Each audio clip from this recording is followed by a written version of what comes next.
So let me get my game face back on. It's time for the Welcome back to Chaos Magic News. I'm here with my co-host Garth. How are you doing, Garth? Is that supposed to be me, you fuck? No, I thought he was doing like almost like Lyle, our producer behind the glass there.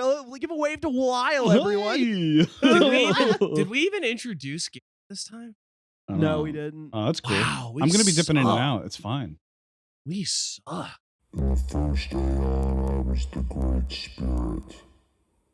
In the second aeon, men knew me as the Horn God, Pangenitor, Panphage. In the third aeon, I was the Dark One, the Devil. In the fourth aeon, men knew me not, for I am the Hidden One. In the fifth aeon, I appeared before you as Baphomet, the god before all gods who shall endure to the end of the earth. In this new aeon, I appear to you as CMN.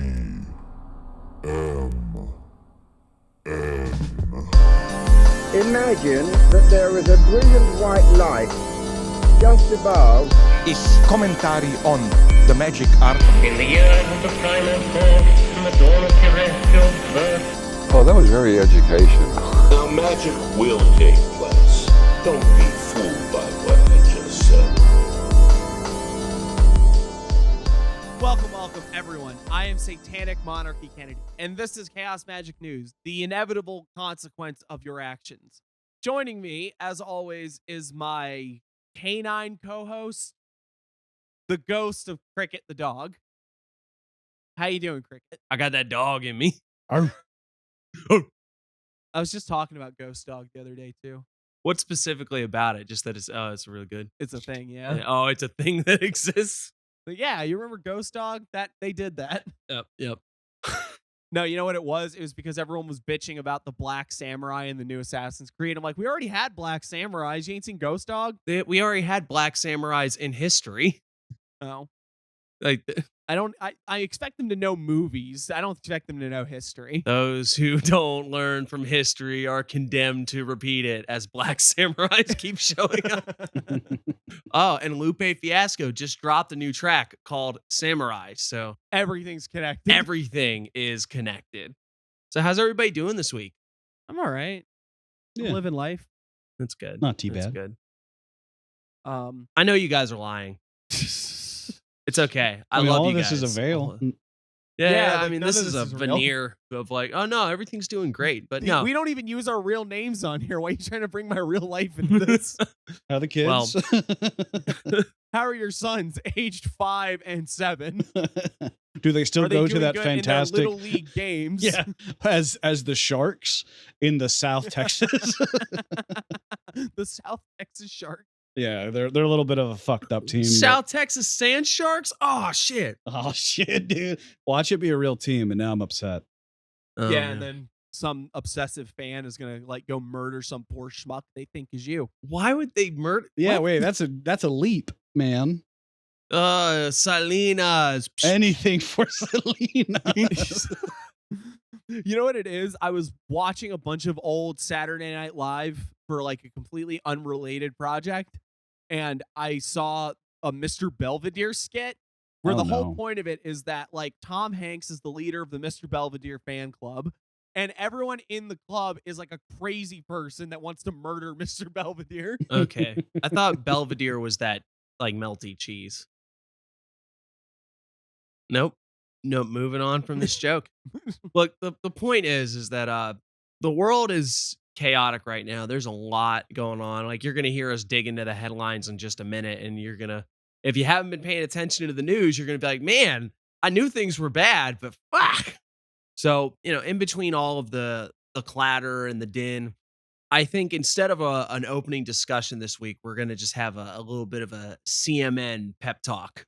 If you've got enough time in your life that you can sit down and listen to the Goofy Magic podcast, then you've also got just enough time to take a small moment to recenter yourself Stop that automatic chattering that your mind does at any given moment. And just in stillness, in silence, take refuge. And it's something that most of us don't do enough. I think a lot of times we're almost opposed to it. We don't want to stop. Or we tell ourselves like, oh, I just want to rest. I just want to do it. But what happens when you get a moment? You pull your phone out, you put on the Goofy Newsman podcast, you grab for YouTube, you put something on TV, you try to fill it because you tell yourself you're lonely or whatever, in the solitude and the silence and the not doing, as it were, can almost seem like too much. But if you grant yourself just a moment, and I'm not talking about like, oh, you got to sit there and meditate or anything like that. I'm just saying, just find a second to just put one toe in that deep pool of stillness. And I think if you do that, a lot of the apparent issues that you're having will melt away, particularly in regards to things that are so much bigger than you that you have very little influence over. And it's not a call to, oh, don't worry about it, or just let it go, but to genuinely recalibrate, look at what you really can do and what is the best use of your time at the moment. If you can, just for an instant, tap into that. A lot of that chaos, like, it doesn't go anywhere, but you realize that it's not that the whirling shitstorm that you'd often picture it as. Anybody got anything else to add? Just to be snooty, I'll read a little bit from the Platform Sutra. This is the Red Pine translation, if you can, if you're interested in reading this one. Chris Pine? Yes. Red Fox, the Red Fox translation. Oh, sorry, Putra, you big dummy. No. I cannot grasp any attachments, for I have that arthritis. I got that octopus grip. You know what I'm saying, boys? Shit. It means I don't got bones. I think this is G just telling us that he's never seen Sanford and Son, so he doesn't get the references we're making. This is my ability to yes and shit I don't know, okay? Welcome to the show. Well done. Here. Once we think of goodness, wisdom arises. One lamp can dispel 1,000 years of darkness, and one thought of wisdom can end 10,000 years of ignorance. Don't think about what's past. Keep thinking of what's next. Anyway, we're going to go into the news now. Just 1 sec.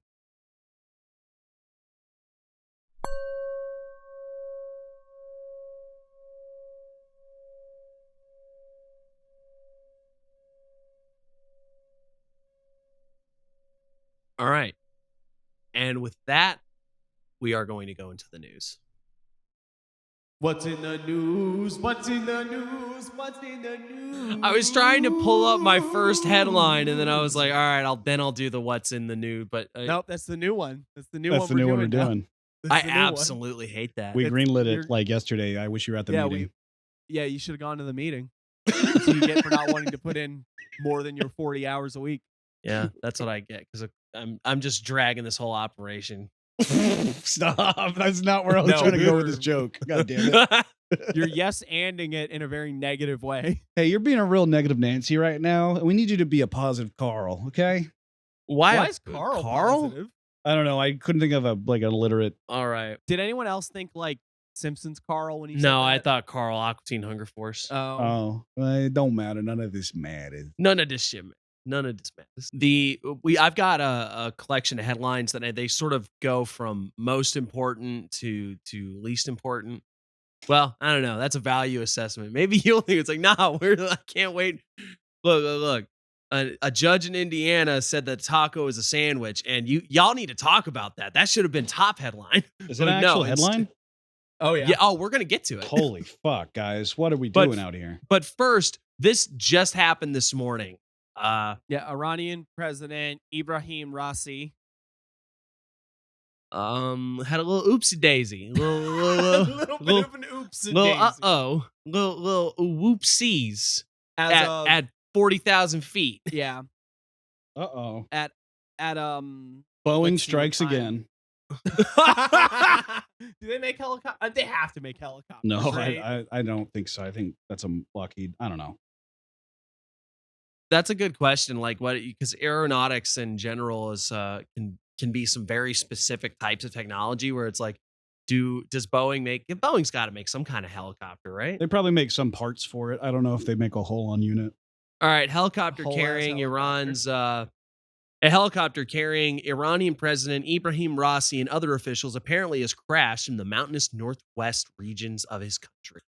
So far, there's like an all hands on deck search for this guy, but I don't think they found anything As yet. of 31 minutes ago, rescue crews have yet to find crash site. Oh my God, they haven't even found where it hit yet? Apparently Oh no. This is going to be awesome. This is gonna right? be an how much you want to Look, say look, they're Israel gonna- gets blamed for Oh, this? Israel's going to get blamed or Well, America's okay, going to the get officials some. have said that dense fog made the search difficult, so maybe they're going to be like the fog probably did it. Israeli fog machines, God damn it. Israeli fog missiles. God Honestly, Israeli no, what- frog missile. Frog Israeli missiles. Frog missiles. Fog missile. Sorry, I just that's a slip. Fro- Freudian almost. No. Israel is like, bro, Exodus 2. We're going to send a frog Electric missile. boogaloo. plane. I love that there's a translation where frog is singular. So it's like there were people debating that it was just one really big frog fucking up Egypt. A gigantic shogun-esque fucking. It's fucking Sathagua from the Lovecraft stories. No, it's the fucking the Naruto giant frog. Oh yeah, shit, yeah. right? It's the sage. It's the sage frogs. Yeah. Oh boy. All right, yeah, but Look, Iranian president missing. now Helicopter actually crash. I will throw out in the attempt to bridge the gap of current events and magic, right? There is going to be somebody claiming that like, yeah, man, I did some I was standing in my bathroom holding a little toy helicopter and I was blowing smoke from my fucking crack pipe while visualizing the sigil on my bathroom mirror, and then the fog comes in and crashes the helicopter. All I'm saying is I'm the greatest magus that ever lived, you know? All I'm saying is you should definitely buy my new ebook that's coming out. Yeah. You should buy my Saturnian crack smoke magic. Iranian helicopter magic available on Amazon. Kindle version's only $5. Oh man. I'd buy it. Well, I guess in the idea of like the magic follows the path of least resistance, fog on a helicopter thing, you know, like now, do I think so? Nah, probably not. Nah, I think it was Israel. I think Israeli fog missiles are probably more likely. Is this going to open the door for a more progressive or less absolutely anti-West Iran? I mean, Hell no. nah, it's not going to change. Nah. They're matter. Yeah, But their their opinions haven't changed. They're like they did exactly what we thought they were going to do. Well, I'm just saying that like if this guy hypothetically was dead, you know, I think someone laid out like what secession would. that's what I'm saying. I don't think anybody. Succession, sorry. Yeah, this is a real suck session. Real success happened here. No, so like that's not gonna. But it is like that happened today. So like we're gonna see, and there's probably gonna be an update before this episode comes out where he's fine and he's even more powerful, and he's gonna be saying, you know, through the will of God, I survived a tumultuous. It was like that was 6 hours ago. he's an an old. Well, he's an old ass he's man. totally fucking dead. If they So haven't if found he's him by now, well, I don't know. I mean, they're probably all dead. strong possibility, but like I'm just saying, he's an older fella, so like there is a real chance that he'd get roughed up pretty damn quick. But I don't know. We'll see. I don't think this is going to solve anything. But damn, it's showing you how fragile presidents, generals, you know, everybody dies the same. You know, a helicopter crash can take out the greatest of men. I don't think I'll ever die in a helicopter crash because I don't think I'll ever have a life where I require a helicopter. So Yeah, I don't think I'm gonna regularly be in helicopters. Definitely not now. Oh, well, unless you decide to you- subscribe to our Patreon. well, you know what? The CMN anniversary was coming up, and I had a big surprise, but that's fine. You know, that's okay. Oh. You guys- were gonna you- make me president of Iran? Aw, you shouldn't have. I just felt like you do a really good job, and you put in the work. seeing how Yeah. well I run this podcast. Yeah. Update. He's dead. You want to pull up the next one about Netanyahu's defense minister? What did I Yahoo mean, that's do? a pretty self-explanatory story, I think. But Goddamn Yahoo. Just give it a rest. Google one. Israel's defense minister Yoav Gallant has called on Prime Minister Benjamin Netanyahu to publicly rule out Israeli governance over Gaza and to lay out post-war plans, warning that he opposes Israeli rule in the Palestinian enclave.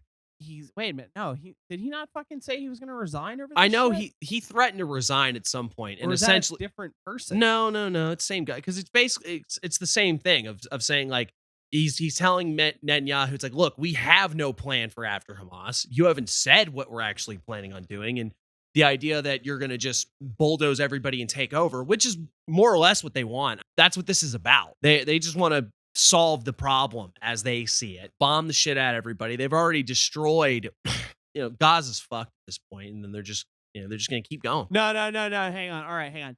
Benny Gantz, a centrist member of Israel's 3-member war cabinet, threatened on Saturday to resign from the government if he doesn't adopt a new plan in 3 weeks for the war in Gaza, a move that would leave Prime Minister Netanyahu more reliant on his far-right allies.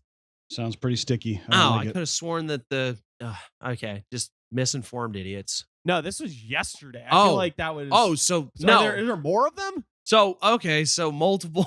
Look, the bottom line is that Benjamin Netanyahu is not only from his own people, because large anti-war protests are breaking out all over Israel, but now his own cabinet and like his people under him, as it were, are already calling on him and saying like, hey, this ain't right. You can't. I don't have the headline for this, but this was just something that one of my homies told me about, where supposedly Netanyahu was visiting one of the war hospitals, and one of the soldiers just said like, hey, how much longer are we going to do this? I can't confirm that, but it definitely fits with the narrative that I want to be true. No, I'm kidding, but it definitely fits with other things that I've seen. My problem, right? I'm so cynical. I'm so very burnt out on this idea that like, oh, the will of the people will overcome. Now, granted, this is an example of someone else in government calling on saying, hey, you need to do something else. They're not saying, oh, we got to stop, but they're definitely saying like, this long-term plan of yours, which is a non-plan, is not working. But I'm very cynical, because if large-scale disapproval for ongoing military conflict worked, we wouldn't have been in Afghanistan for my entire childhood. You know what I mean? Oh yeah. Vast It's majority like of your life. they're trying the same formula. What's the expected outcome of this? It's got to be bad. Yeah. Gotta be fucking Scorpier shit. There is always those bizarre tipping points. People who seem untouchable. People who seem like they've got, even when mobs are against them, they seem like they're untouchable, invincible. Everything slides right off of them. And then somehow there's that tipping point, and it seems like it happens almost immediately. But it's the metaphor of the mushroom, right? Where it's like the budding that you see, that like you think of as the mushroom, is actually just like the fingertips of a much larger organism underneath. Right. And that's how revolutions happen. There's this massive undercurrent that's always going, and then all of a sudden, boop, and you're like, where the hell did that come from? And it's like, well, it's been under there it's been bubbling for ages. Yeah, this isn't a random day thing. Yeah. And at the same time, though, I don't think there's anything positive that's going to come out of this. Even getting rid of Netanyahu somehow, and the large amount of military action that's being performed on Palestine every moment, like, because there's no 2-state solution anymore, right? There is no ability. Not with that attitude. Well, think about it like this: like, in order to be a state, you have to like be able to defend yourself, and that's been done. Palestine will only exist now if the Israeli government says you're allowed to exist. They're not going to fight to like a stalemate or something like that. It's not like they're going to, but that's the thing. Wars don't stop because you killed everybody. Wars stop because another side surrenders. It's sad. It's horrific. It's the sort of thing that, like I was talking about earlier with the little talk, it's like, if you just stare at it, it will overwhelm you, and there's very little you can do about it. And I feel for the people that are over there right now that don't have that luxury. They can't close the browser and go play Animal Crossing or whatever. And it's horrific. But at the same time, you can't just go, oh, well, things aren't going to get better. oh, things aren't gonna, oh, I don't really, that's what I'm talking about with like, I'm so cynical. Literally right now, just about anything has got to be better than what's currently going on. We've like some steps have to you have to take some step in some direction. You have to try something else. And I think Benjamin Netanyahu being removed from power, or, in however you interpret that phrase of not being in charge anymore, would probably be a step in the right direction. And if barring that, if people beneath him, including the Israeli people, can say, hey, we've had enough, that's all, and tie his hands a little bit, see if he will actually coalesce to the will of the governed, that's also a positive step. Anything has got to be better than what's going on right now, because what's going on right now is a horrifying death machine. Yeah. Anybody got a joke? Anybody like a knock knock? Knock knock. Who's there? Benjamin. Benjamin who? Been jamming all week on the sound of these bombs dropping on Palestine. That's horrific. Nailed it. That's horrific. Well, I got one. I couldn't remember how to spell Netanyahu earlier. So just so I knew what I was talking about, I wrote out Nintendo-Yahoo. Well, that's pretty good. That That's makes pretty sense funny. because Nintendo also does not care about human life. Only fun games. Okay, look, if Palestine just paints all of their country, like everywhere that is claimed as Palestinian territory, with Nintendo characters, then Nintendo will rush in to defend their intellectual property, and they will. No, they'll rush in and bomb it to the fucking ground. No, they're gonna be claim over it quicker than No, Israel. they're just gonna be like, nah, you put the Mario M on it, bro. I'm sorry, this is ours now. We do have a 2-state solution. This is the Mushroom Kingdom, bitch. This is Mushroom Kingdom now. This is oligarchy. Holy shit! And at least that would give them a minute to. Well, it's kind of like the idea that like you're wondering why has the Switch performed so well for so long. It's because most of their income is put towards their privatized military actions. So really, Nintendo is one of the biggest, largest superpowers. Oh, it makes me think of Japan. What's that thing where like with Switch controls? just imagine that thing where it's like Pepsi. It's like there was at some point where Pepsi was like the 3rd largest navy in the world or something like that. Well, it's like Nintendo is actually like they have like a massive army. They sold a bunch of Switches to some fucking warmonger. It just they just paid them off by giving them tanks and stuff. Yeah. Oh man. Okay. Here's 2 little sort of techie headlines that like we'll brush over quickly. Romney at one point basically said that the TikTok ban was in response to TikTok being used to do what we just did and say that Israeli killing a bunch of Palestinians is bad. Oh no. It's like, oh, TikTok being used to spread anti-Israeli propaganda and that sort of thing, and that's what that was the push that got its support. And it's just saying the quiet part out loud, where it's just much like and this is not I'm not going to point to specific headlines, but we'll just mention this in passing too. If you don't know what's going on in universities right now, it's the exact same thing that you would always expect, is that once again the establishment is ending up on the wrong side of history, where it's people are protesting and they're sending in the shit kickers. And then counter protesters are getting violent and causing ruckus, and nothing's happening to them. But they don't even know what they're protesting. They're making the Jewish students scared. Yeah, you just if you don't want Israel to protest. Yeah, that's This not is how you protest. Yeah, protesting is when you protesting is when you sit off in a little corner with a sign and don't bother anybody. And then they're doing things like they're threatening to expel students. They probably have expelled students at this point. Yeah, they're arrested. Things like that. You can't. People are being arrested. Then there's legislation that would essentially mean that if you were caught protesting the Palestinian-Israeli conflict, you would be labeled a terrorist. Someone was talking about like sending the protesters to Gaza. Yeah, so they can get blown up. Yeah, because that's what it is. That this is it's just showing anybody who has the illusion of free speech in this country is a moron, and the people that hold up free speech and liberty as these great ideals that they'll die for are generally the people that if they were able, they would round up all the people that disagree with them and put them in a camp, you know? Well, that's why they want you to have the free speech so they can hear you say that. Yeah, shit. they want you to say that shit that they disagree with so they can fucking kill you and ruin your life. That's right, hound dog. That's right. That's right. They're nothing but evil monsters that want to keep you from telling everyone about how much you hate the mailman. How much you love in the words of CMN Don News. Juan, the universe agrees. Yeah. I'm sorry, listeners. We might have to take a second because my sweet little Bassa hound seems upset about something. I am upset about Israel, too. Maybe she's just, it could be as simple as she's actually picking up on our vibes because we're both a little like, yeah, these people are monsters. That's really what it comes down to. And relating that back to the TikTok thing is that what it always comes back to is that they will use whatever excuse on the grounds of national security. You know, they'll label you a terrorist, or they'll say that, well, this platform is a tool for propaganda for the other side, or blah, blah, blah, as a means to just usher in control of information. I mean, that's nothing new. That's what the Patriot Act was about years ago. Oh, duh. Yeah. But this is just the slow encroachment.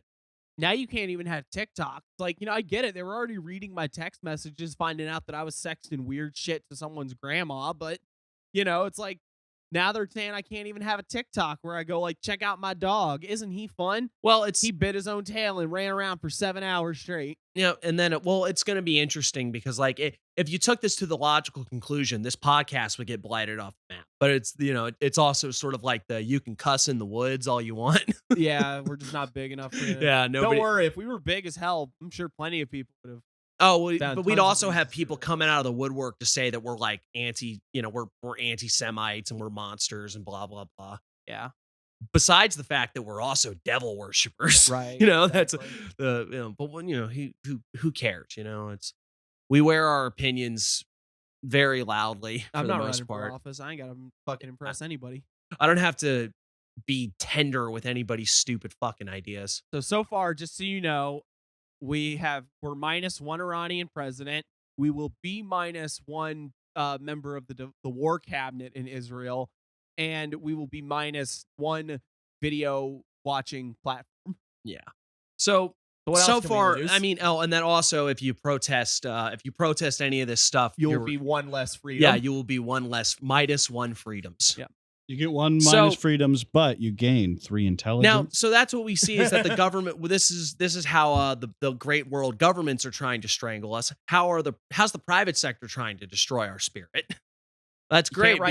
You can't write smut on your. No smut. Yeah, if you write erotica on the Google Drive and you save it there, I heard someone put it very eloquently. It's like if something's in the cloud, it's just on someone else's computer. And that means you can get locked out of it at any fucking time. Which is what they did. Which is, yeah, somebody, and I don't like, I'm saying smut with love, but like an erotica artist, author, whatever, was locked out of their Google Drive because Google basically flagged some of their materials inappropriate. So if the big tech giant decides that what you're doing isn't good, and that's just naughty stuff. Ooh, oh no, spicy. What happens when, we don't really like the opinions you're voicing here? Or worse yet, what happens when the government gets their fingers in this and says, hey, Google, you're legally obligated to lock out anybody who's typing up. Yeah, that said the big C word, so you need to lock them out so we can get them to trial. Yeah, that was my first reaction because I was talking about the places like Patreon and other services. That's another like one. They're getting rid of crack down on same thing on smut. Get stuff that gets people's jollies off. It's the same thing they always do. It's they'll use the smut people to build up a platform, and then once they don't need you anymore for that, they'll kick get rid of you. Yeah, they'll toss you out because you can't sell because it's harder to sell advertising. Yeah, and people always use the excuse to like, well, it's not their fault if the credit card company's saying they're not going to do it. If it's like, well, fuck all of them. They're all demons. Yeah, well, it's the idea is that if these companies, like Patreon or if these people didn't budge and were just like, well, none of us are going to do it. Like, no, we're not doing it. If they didn't let themselves be strong armed by these companies, by like the creditors and stuff like that, I'm not saying it would solve it or that they would back down, but they'd probably back down more than they do now, which is not at all. They basically just say, fuck you, we've got the money. Yeah, we're going to lock out your entire fucking thing. And, But that was my response when it got brought up in the Discord. That is like, oh yeah, this is how it starts. You can't write smut. Pretty soon it'll be that you can't write things criticizing the government. Yeah. And in about 30 to 40 more years, it'll be your Neuralink is censoring the Fenords, so you can't fucking tell what the hell's going on. But I'm the eternal optimist for certain things, and I think in a very plain way, right? Orwell was wrong. The future of humanity is not a boot stamping on a face forever.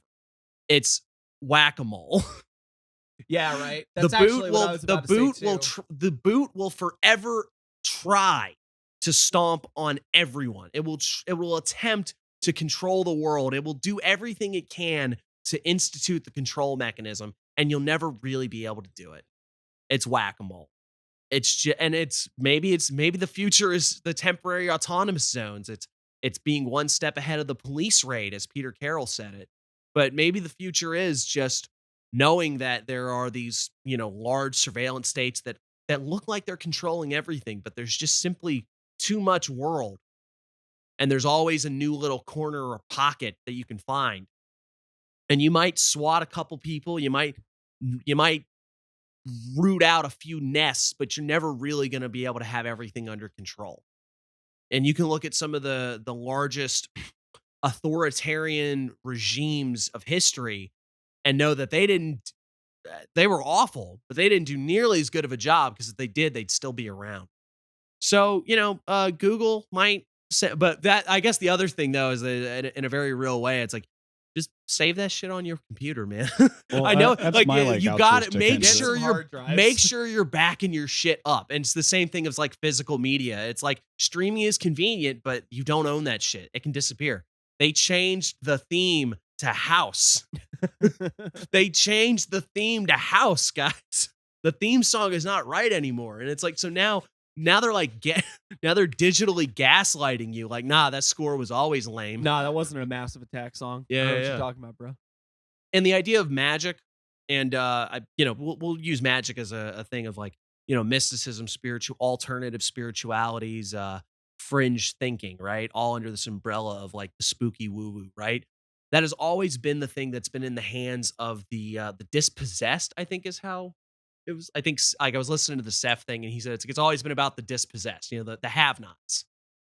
And that's mostly what magic is. And part of that is using these as ways to develop operating systems that can skirt around the conventional status and defenders of the conventional status quo, I guess is the way to put it. Right. The lords have their tax collectors and everything else, and they're going to come kick the shit out of me of this. And the church is going to call me a heretic and say, so what can I do to get what I need while still moving around these people? Mm-hmm. I can't burn the church to the ground, but how can I keep myself functioning and doing what I need without getting hit by the boot? Right. And that's in probably a more mundane but still magical sort of sense. That's going to be part of the future of this sort of shit, is figuring out how to navigate these channels to get the information that they don't want you to have, finding ways to meet the other and find the other when it's increasingly hard to present anything to anyone, especially online, without it being a persona of some kind to cover both for your own safety and for the culture of narcissism that's been talked about well before I was born. Go read your Lash. Yeah. So do we want to get into some more of the goofy headlines? Well, it's interesting because, I just talked about like persona and stuff, right? Well, we have thousands of North Koreans stole American identities and took remote work tech jobs at Fortune 500 companies. See, that sounds really fucking funny. How are you getting your paycheck? Or you're just like, excuse me. Please route this directly to the North Korean National Bank. I mean, they're just like, just AT&T. I'm working for AT&T, and they're just like sending me PayPal or Cash App. I guess it technically doesn't matter. Well, you want to hear what the scheme was? I mean, no, because there's a little more to it than that. Are this not just to get money? Well, yeah, it is, but okay, all right, sure. Justice Department on Thursday announced the arrest of 3 people in a complex stolen identity scheme that officials say generated enormous proceeds for the North Korean government, including for its weapons program. As if like they're going to get a bunch of money and then not be spending it on the weapons program. But the scheme involved thousands of North Korean information technology workers who prosecutors say are dispatched by the government to live abroad and who rely on the stolen identities of Americans to obtain remote employment at U.S.-based Fortune 500 companies. Oh, so they were Jobs that in. give them access to sensitive corporate data and lucrative paychecks. Okay. I misunderstood. I thought like they were all in North Korea and then just like, sitting in their house and then like, no, I'm totally in Arizona. Oh man. Oh God, that's got to be okay. In terms of North Koreans, right? That's got to be a sweet gig to be sent abroad. It's like, yeah, hey man, you've been really doing it for the party. So we're gonna send you to Barcelona, or hell, even in America, if it is like exclusively Americans, it's like we're gonna send you to Montana, and it's like this is still loads better than being in North Korea.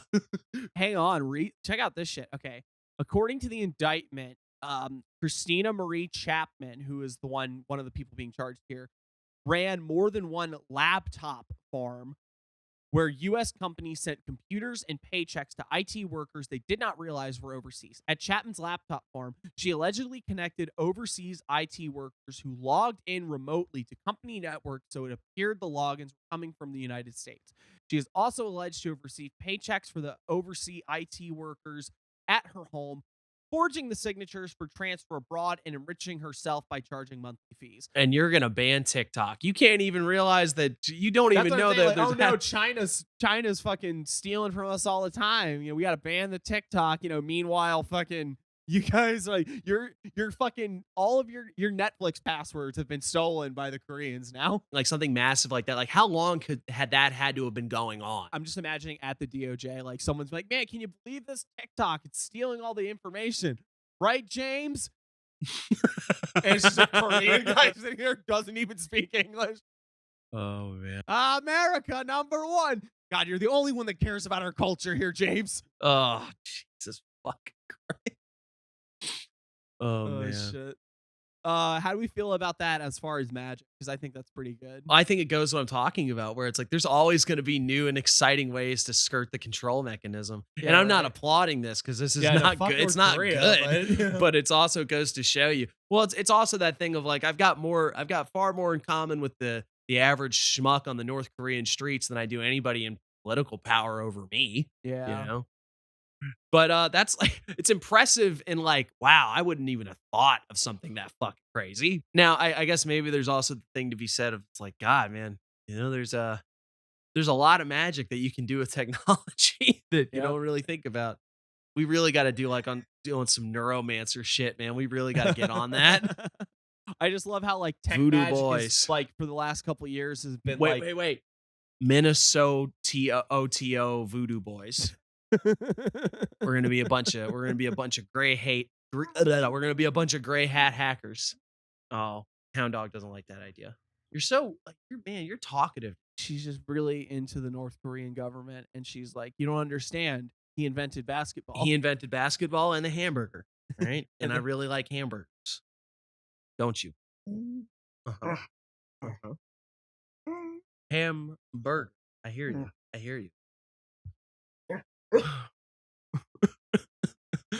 Okay.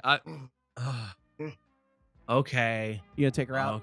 I'm going to, but when we get back, we're gonna talk about the most exciting headline, and I know it's exciting because it's in all caps.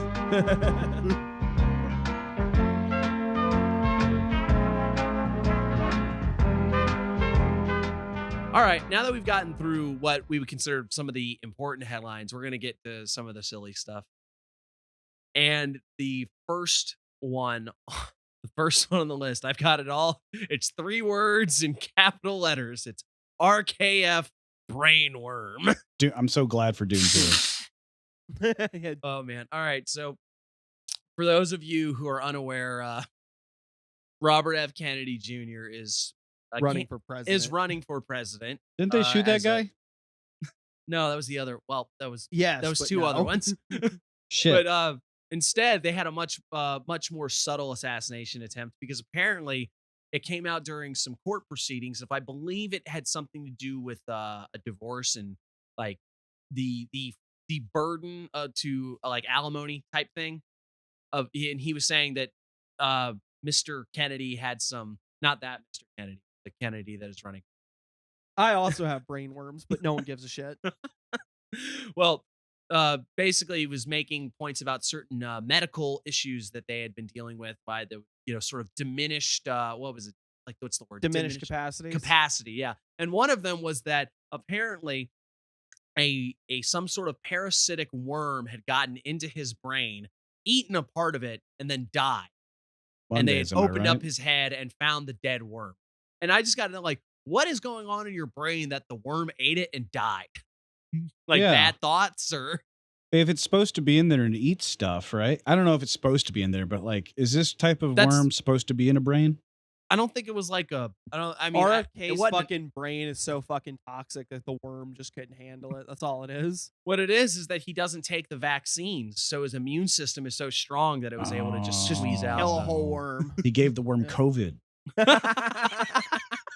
It's just the most absurd of headlines. Like it's like he also had some type of heart condition that just disappeared. He says, "Yeah, the worm ate it." Yeah, the worm ate it. Yeah. Oh no, it's like that Futurama episode. This is a new type of like parasite. It just eats all the other illnesses and slowly kills you. The worm is actually there was a brain tumor, and that's the part of the brain that he ate. It's actually this worm was rebuilding him. Yeah, we're going back to leeches, folks. Get ready. We're getting back to leeches. That's very on brand for this guy. He was like, all these doctors want you to take pills and shoot you up with vaccines. What you need? Put that worm in your ear. Put the worm in your brain. Put the yerk in your brain. Put the yerk? Oh, no. Oh, God. I'm tired of all these animorphs back and forth on both sides of the aisle. I just can't imagine, like... Okay, back in the... Well, I say back in the day. I mean, it was pretty as recent as Reagan, I suppose. But it's like, the people that were president and then they had, like, these... like debilitating illnesses and everybody just shut the fuck up about them. Yeah. That's what he just a little too early, it's almost like, yeah, no. RFK becomes president. And then we find out later, oh yeah, he had part of his frontal lobe eaten by a worm. There we go. And he was still president, Yeah. Means not one of those other Kennedys could have done it too, Well, actually, John F. Kennedy, I don't remember what he had Bright's, I think. Bright's disease? Yeah, I don't. No, I'm talking about the daughter that had lobotomy. You're not talking about RFK who had a brain tumor? No, I just meant like, if this guy can have like a worm lobotomy and be president, she could have done it too. Controversial stance. Balls on the table, baby. I think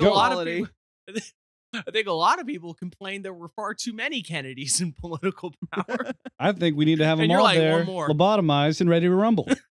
No, he had Addison's disease. That was it. Yeah. You know what? I think we brought this up on the show before. And I did the exact same thing. Said Bright's the first time. It's because when you give wrong answers, it reinforces that they're right, even though they're wrong. But yeah, like the Kennedys just have all sorts of fucked up shit, Brain worms. Yeah, brain worms. Now, granted, he doesn't have he's got a snowball's chance in an easy bake oven of being president. Well, did you see that the Biden Trump debate's going to happen right before the Logan Paul and Mike Tyson fight happen? When you say right before, do you mean like the day before? No, like at the arena. Oh man, that's Uh, funny because I get to see two fights of old people fighting someone they have no business fighting. I remember right when the first Biden Trump election came around, I just made a stupid meme that was two old men with boxing gloves, and it's like hey, look, it's the presidential debate. But now I'm thinking like maybe that would be a better move. Just let the two of them knock the shit out of each other. Honestly, yeah. If Trump wants to play in the mud, let's do it. Biden can at least like put on like some sort of serum that lets him like take a couple hits and shoot a, you know what I mean? See, like that's what I said. They're gonna get shit. him whatever they give him to like get him all geeked up for his like campaign speeches and shit. Just give him that. He'd demolish Trump. Okay. Trump Yeah. would be shitting in his pants. He's got that fucking teeth chatter, like the just fucking. throwing this out there, guys. All right, what do we think is the likelihood that our other two big presidential candidates also have some sort of parasitic brain worm? Very likely. Even Both for of me, them like, talk even like they're Yerk. being They all eaten and have dissolved at yerks the in same their time. brains. Yep. Okay. But not Trump. He's got big brain. Very big. Some say the greatest brain. Some of the biggest brains. We love the No, brain he's worm. So we folks just No, love the he's like, brain. no. He's gonna say, I've got the biggest, my brain worm. He's like, It's a My snake. brain worm is the some biggest they brain thought it was worm. a snake. You know, they're like, I've never seen this I've before. never It's a seen. We snake said in we've his never brain. seen. I just I think the America deserves a candidate that doesn't have a dead brain. My brain worms are flourishing inside of my noggin as they Like, chomp such it at nutrients. such nutrients. They said never seen nutrients like this in my We can live brain. off this Do for you guys- years, days even. Yeah. Do you guys want to hear what Trump had to say about RFK recently? Is it about the brain worms or No, not? he just No. he says he is a Calls him a poopy he head. said he called him Junior, which I think is pretty. That's a good power move. Like It's such a stupid power move, but it is. Good. I gotta. no, but we've talked No, about I've got this, a right? guy Like, at- the I've got a guy at work that.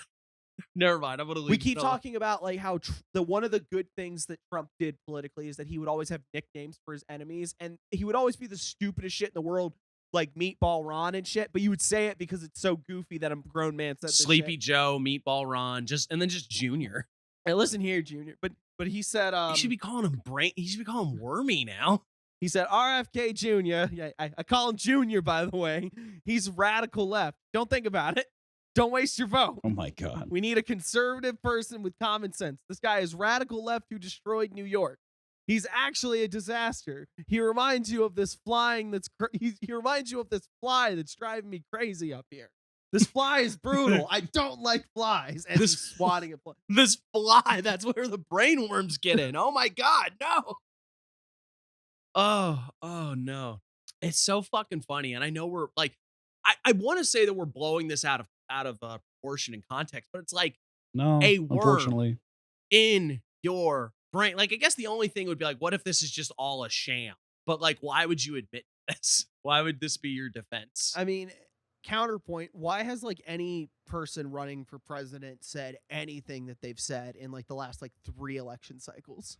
They've been like just shooting themselves in the foot constantly. It's like anytime these idiots open their mouth, you realize how out of touch with reality they are. It's kind of astounding. Yeah. I Yeah. mean, you call it Chalene's snafu principle. You can call it. I always thought of it as the Kanye effect because you can really watch Kanye go from a normal person, relatively normal, well-adjusted, pretty together human being, and then as he hits this threshold where he's been famous and exorbitantly wealthy longer than he hasn't. And he just that's when he went over the rails, basically. Like he's totally lost his mind. And it's because he no longer knows what it's like to be a normal human being. Oh yeah. No, he's a fucking wild ass dude. And I'm going to I'm going to beat this joke into the ground. Or brainworms. It's just turns out that these brainworms are attracted to money. Listeners, if you have money on you, you need to send it to us where we can properly dispose of it to make save sure you don't from get the brain to make sure worms. you don't get the parasitic money brainworms. And if you go the extra mile on the reach bonus at $15, right? We will give you a special hybrid of brainworm. You'll get It's the our own special- concoction. It's an indica and yeah. CMN has just been a front. It's a this very entire like time. chill, creative kind of brainworm. It's a really cool brainworm. It's gonna make you want to listen to like free jazz. Oh yeah, dude. You put on fucking Floyd with this brainworm, you're having an awesome night. Just put on anything with a Japanese man and guitar in it. You're gonna lose your fucking mind on this fucking brainworm, dude. Oh god. You guys want some quick headlines that are just like 1 or 2? Yeah. All right. So former Facebook and Nike diversity manager gets 5 years in prison for $5 million fraud. Hilarious. I mean, there's no news there. That's just what you would expect to happen. Right, yeah, like that's sort of my point. Like this is exactly what these people do. Okay. We also have frozen human brain tissue works perfectly when thawed 18 months later. And then That's eaten by a funny. I was brainworm. just looking at a thing about. Oh wait, yeah. Is the worm okay? Yeah. That's interesting because I was just rewatching a video on cryonics, right? Yeah. That's surprising because there was a point. I mean, not that long ago, people were saying like cryonics is a sham. There's just no fucking way you're going to be able to freeze a brain or freeze a brain, let alone the human body, and have it still function. But like, Right. they just showed a little bit of a proof of concept. That's fascinating. Yeah, it's various chemicals being brought together, and then you put that through, Baking you soda submerge and it. vinegar, Yeah. and then it Little bit of it baking soda and foams. vinegar, it foams up, it turns blue, and then you freeze it with liquid nitrogen. Yeah, You put that shit in the microwave, and you They can were make only like frozen $100. They were only frozen for 8 months, so that's a bigger threshold than I think we've crossed. So that's that. Who knows? Maybe we'll have maybe when the climate goes tits up, we'll just all preserve ourselves in the Antarctic brain banks. I'm ready And for then- it. I'm ready for the fucking time where this fucking flabby flesh suit is not part of my body anymore, in my mind I'm anymore. starting to get down with this. If you can still give me a body, I think I'll be all right. I think you guys need to honor your incarnation. I All do. right. Yeah, but see, I'm you have going to an transcend it with technology like a fucking god. God and the devil are raging inside me right now. My brain and the worm are raging inside me right now. Okay, you want my last two No. quick ones? Okay. We've got so much more. Sorry. Okay, New York Mayor Eric Adams proposes immigrants as a solution to lifeguard shortage because they are excellent swimmers. Holy shit. God damn. He thought he was saying something nice. That's the problem. That's the oh man. In some ways, that's like a really like one of the worst forms of like just showing how like sort of bigoted you are or racist. Is that like you think you're being nice, and then it's like you just said something wildly out of pocket. It's just the brain worm. I'm not going to blame him for it. Oh my god, we are running this joke into the ground. Well, it's It's just okay, easy because but- now we have anytime a politician does anything, we just have the excuse of like, brain worm. I think that's malfunction. I think that's actually we keep saying there's no secret handshake club, but there is. It's the one where you get your brain worm. hand shake and then the brain worm works its way up Yeah. your sleeve. Yeah. That's The part when that you it get- actually removes from your brain is the ability to be put into servitude. It frees you, is what it does. Shit, I need that. Wow. Yeah. Wow. God, this is God, Colin Wilson, man. This is like the mind parasites meets the philosopher's stone. It's a secret Okay, sect of okay. people All right. that have passed down I'm the gonna worm for do- generations. Here, I'm gonna do a couple rapid fire headlines as well. DeSantis bans lab grown meat, calls it an assault on liberty. Yeah, so's your What not the hell working does that legs, dickhead. What does that even fucking mean, dude? Like, what do you mean? Lab grown meat's an assault on our liberty? Like, what? Oh, that's Abbott. Sorry. My bad. That's so fucked. Who's I Ron just don't- DeSantis? Big boy? The governor of Florida. He's Yeah, like a he was big boy, gonna be- right? He tried to run for president, but yeah, it didn't and work. then he lost he's a because he's a stupid fucking dork. meatball. That's why he's mad. It's because he's like meatball. I'll show you meatball. Why does he give a fuck about where his meat comes from? He lives in Florida.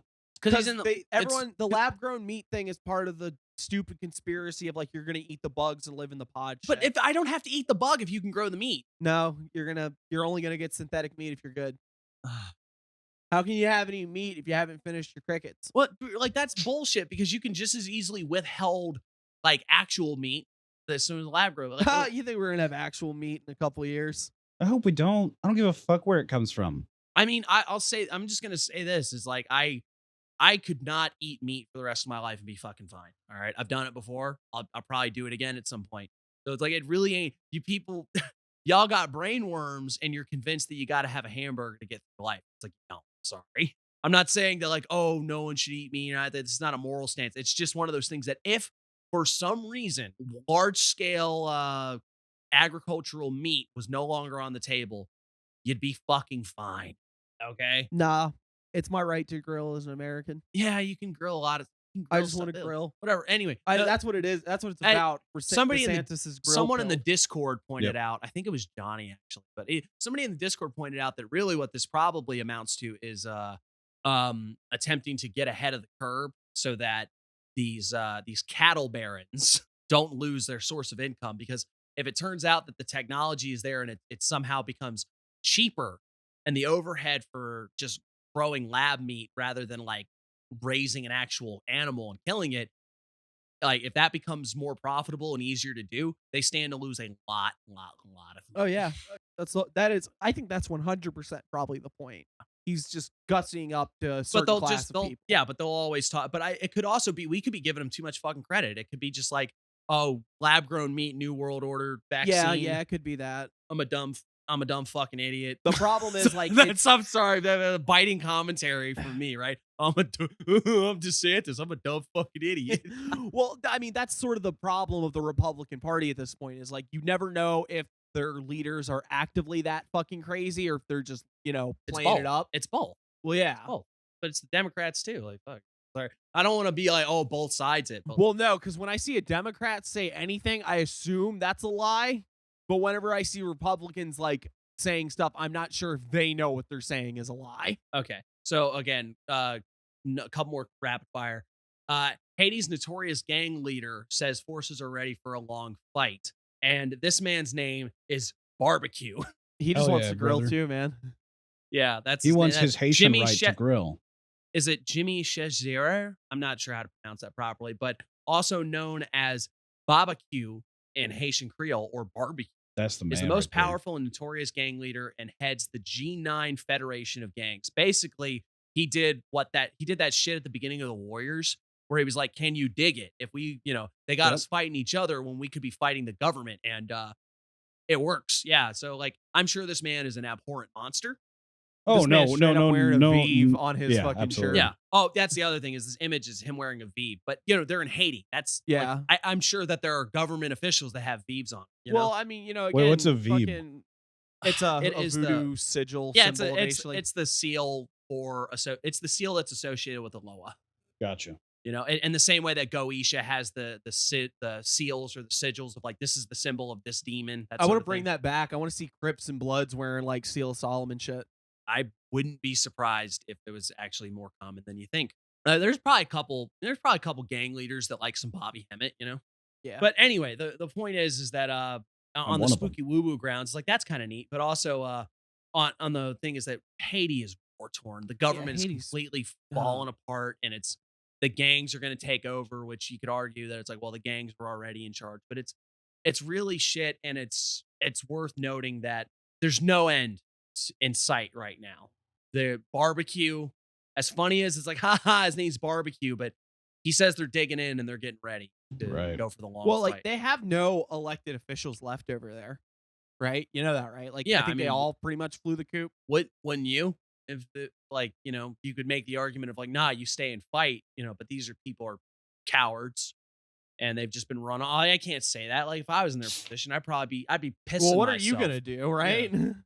But it's really I almost get this feeling of like they're just burning everything down, like there isn't, what is the plan? Like are these gangs going to install themselves in positions of power? It's like there's no democratic process to be had with these people. I don't see these people turning free, open and free elections over people. Oh, there'll be meetings had. It just won't be. It won't be. Yeah, for the betterment of others. It'll be the betterment of the gangs. The gang. I mean, granted, that's all we ever have, arguably.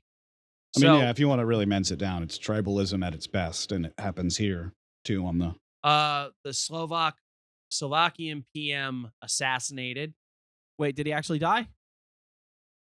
I thought he was dead when they shot him. I thought he was in critical. Yeah, he's in critical condition. Oh, is still. he's still alive? My bad. Okay. PM 7 hours ago, Slovakia PM. Robert Expected Fico to survive. remains. Yeah, Okay. he remains in serious condition, but his life is no longer in danger. Slovak officials say. Okay. Well, So attempted to assassinate him. He lived. yeah, I just misread that headline. It just goes to show what I was talking about earlier. It's like, you think sometimes we get this impression of political leaders is like, oh no, they got security and this, that, and the other. It's like, there's slip ups, whether it's some nut with a gun or slipping on a banana peel down a flight of stairs or a helicopter. Yeah. They're as fragile as any other human being. It's just how it goes. Wow, you guys know who shot him, right? No. He was a 71-year-old writer and former security guard. Wow. That guy had That's rough. nothing left to lose. Yeah. I feel like that's not how it often works, right? You usually feel like it's more like radical young people attacking like these older people, but this guy was older than Fico. Well, it could also be that like what this guy believed and like what he thought is like, he's like, it's like way fucking worse than what this guy was about. Believe you me, buddy. We don't want to deal with this kind. You don't want this. You wouldn't want this guy or his ideas in charge. Okay. There's two more that I've got, but then we're gonna talk about the last big one because I've got some funny things to say about it. Do you want to hear about the Young Thug goat sacrifice or Indiana judge and his taco is a sandwich? I mean, I think the taco as a sandwich thing is like not really that important. So I'd rather hear about some goat sacrifice. Yeah. Oh man. Okay, fine, but you don't. Do you agree? That's why? Do you agree? You think a taco is a No, I just think that judges don't know shit about sandwiches. It's like, what the fuck? I don't ever since you lost that who can make the best Reuben competition, you're like, judges don't know shit about sandwiches. That's why you're a judge and I'm behind this Subway counter, sir. Okay. YSL member was arrested during goat sacrifice ritual. Young Thug's attorney wants that info removed from RICO trial. Well, the problem is now it's already in public consciousness. So, in a bizarre update in the ongoing YSL RICO trial, Young Thug's attorney Brian Steele has filed a motion to have evidence of a goat sacrifice ritual removed from the proceeding. According to the documents obtained by Double XL, Thug's attorney filed last Thursday to have details about the co-defendant Shannon S.B. Stillwell's arrest last March to be stricken from the trial. Steele's motion revealed that on March 17th, 2022, police arrested Stillwell for murder in East Point, Georgia, while in the midst of a religious ceremony which involved the supposed sacrifice of goats. The Thug's lawyer asserted that he sees no lawful, admissible, proper purpose to insert Mr. Stillwell's religious service beliefs into Thug's trial. So therefore, he wants that information removed. You got arrested during a goat sacrifice?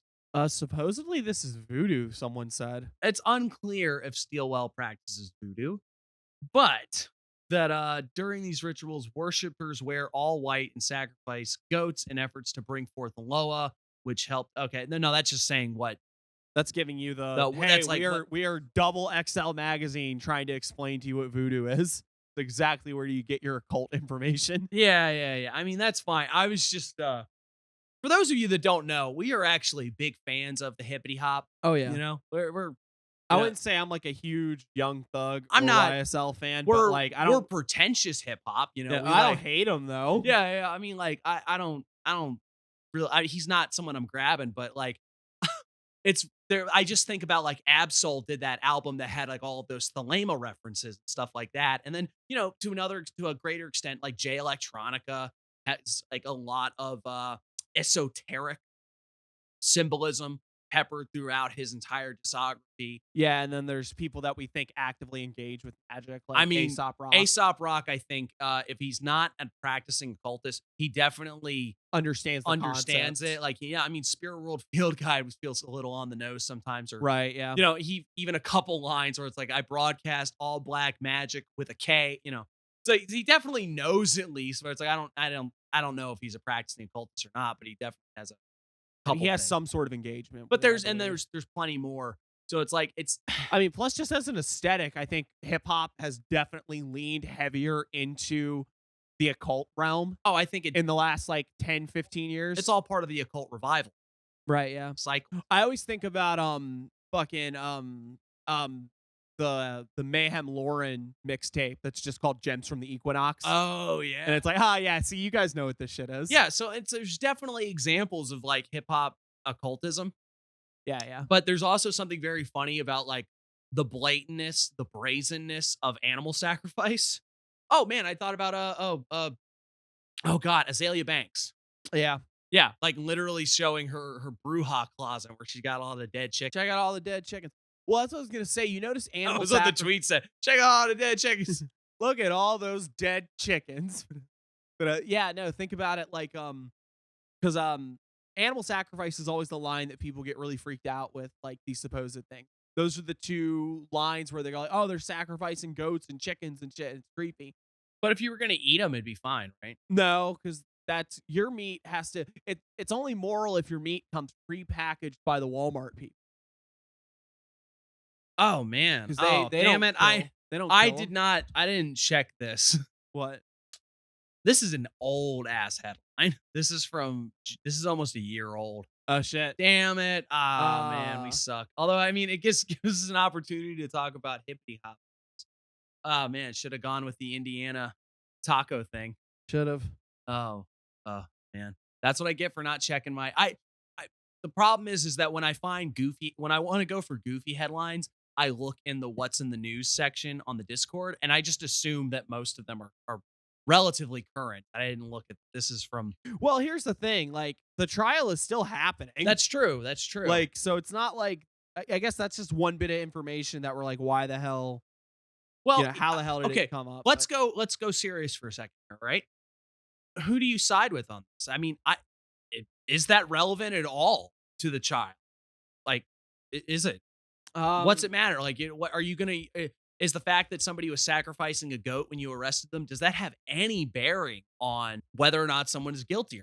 You No, know, I guess not really. all it can Unless the RICO trial is about animal sacrifice, but No, that's it's- not how RICO works. I don't think you can have a conspiracy to commit animal sacrifice. Well, and it's like we talked about a couple times with the sort of satanic panic type stuff. I feel like all that can do is serve to poison the jury against somebody. yeah, it does just seem prejudicial. It's just like, Well, hey, I mean, if ooh, it's that old, let's see if we got a resolution. We All did right. not.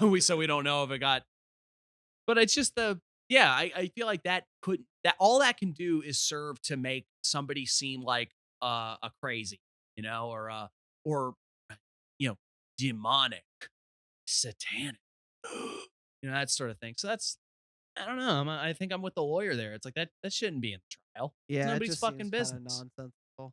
But I do like the idea that perhaps, like, like I mentioned, the thelema, Absol's thelema bend. It's like, maybe this isn't voodoo at all. This is actually like the shit that they were trying to do at the Abbey. And like nobody wanted to actually kill the goat. Well, no. What they wanted to do at the Abbey of Thelema is they tried to get the goat to Oh, fuck her. yeah. And then apparently the goat It wasn't didn't work. interested. And Yeah. then And Crowley just killed him. Crowley said, I'll do it. And then he killed the goat. But I was actually, I was thinking of another incident of goat sacrifice that ended badly for people. Augustus Sol Invictus got like thrown out of the OTO, supposedly for being like an animal sacrifice dude. And He got Put thrown it out on for video? not bathing. well, I think he got thrown out for like saying that he was an Ipsissimus and he was gonna like wander through the desert. Well, And- if you had let him go, then it probably would have solved. No, he did it, and then he came back and sacrificed the goat. And he was like, I'm the top dog of the Aeon, and I'm a white supremacist. He's a trad cat now, which I think just shows you what these people are really about. They just want to feel like God is on their side. Yeah. Oh well. Do we want to talk about the taco then, since it's actual news that's relevant? I don't know if it's relevant. It's current. An Indiana judge ended a years-long debate between the restaurateur and the county commission that ruled that tacos and burritos are Mexican-style sandwiches. So, but what's the relevance of it? Basically, because here's the problem, right? It's not a people. Okay, this is an interesting one because it's like an Indiana judge says that, like, it really doesn't hold any binding in terms of what people think. This is all for zoning and regulation and defining what type of restaurant or what type of business this particular building is zoned to be and how they have to operate. And if so, is a taco a sandwich or this sort of so that this building can be designated as like a sandwich type restaurant establishment, blah, blah, blah. It doesn't mean anything. It's like how tomatoes are a fruit, but they're a vegetable. And it's like, oh, well, for the purposes of taxation and importation, they're this or whatever. It's like, it doesn't really mean anything. It's just, we have this weird fascination with what is it, taxonomy? What's the categorization? Yeah, we just want to be able to be like all these things are these things. And you're trying to develop criteria to say like, oh, by what regard is this, like, how do you define? It's like those memes where it's the scale of like ingredient purist, ingredient radical, where it's like a Pop-Tart's a ravioli or whatever. Oh, that's what you were thinking of. I was thinking of like the would a dog wear pants like this or like Sure, this? sure. That's all these things. It's like you're just we're attempting to refine models and put everything in a box, and it's like, Well, you have to have that when you have a bureaucratic institution well, responsible. if we're talking like if we're talking about zoning and taxation or whatever, then it's like that's fine. But that's just in this little legality box. It's like this. It's a funny headline because most people are going to be like, "Oh no, I totally disagree with that. That judge is wrong." But it's like in a weird way, we have a human drive to try to do that, and like you really, if you let that part of your brain run amok, you will be doing some really stupid shit. It's like the type, because that's that same sort of attempt to categorize and define is what gets people like esoteric, spooky woo-woo people having like a tizzy where it's like, no, the sun is masculine and the moon is feminine. Yeah. And then you tell them it's like, well, in certain parts of the Tibetan tradition, it's the exact opposite. No. And then it's like and then they call you like, yeah, like, right. what? It's like, you like getting fucked in the ass, don't you? Like, how did we get How here? did we get here? Yeah, that's a real conversation I had. Yeah. Wasn't he a Jungian? I don't know, something like that. Jungians are dumb. Hot takes. Tacos are not sandwiches and Jungians are dumb. You know what that judge's problem is? He's a Jungian. No, brainworm. Brainworm. See how easy it is? You're right. This has solved all of my problems now. Oh boy. Okay. Wow. Well, Did we somehow make it to the end of the news segment? I think so.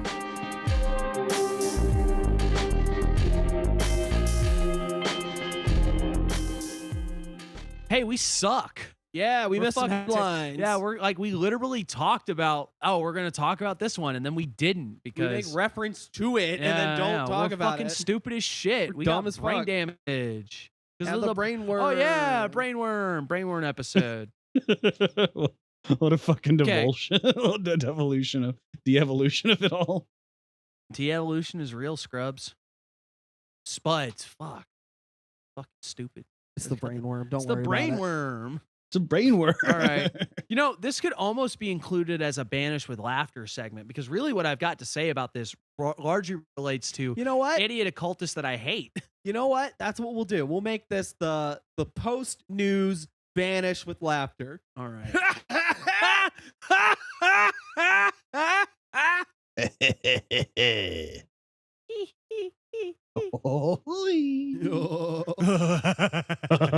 Get a, Alright, stop. All right, episode's long enough as it is.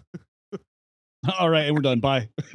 Okay. Oh, okay. Never mind then. I'm just All right. kidding. So, King Charles, right? Yeah, what about that wacky guy? He is he's a man who loves art. Oh, So yeah, much yeah. so that he commissioned a painting of himself.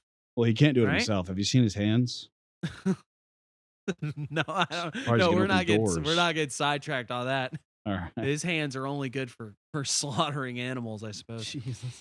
Okay, but King Charles had a painting that has really grabbed people's attention. If you haven't seen it, just go look at it, man. Like Just go seriously. fucking It'll look at probably it, be dude. in the episode art. It's very cool. It looks like it should be in like Devil May Cry 2, I think. Yeah, it looks it like that's the problem. It's like I don't dislike it. It's just like it's sending the wrong message. This looks really like, it looks like just, I don't know. It's because I've It seen looks people fucking edit rad, it. is what it is. It's like, yeah, it looks Well, badass see, as shit, but he the looks thing like that- he's gonna kill you. The thing that I can't unsee about it is like just how much color detail there is in the hands and the face.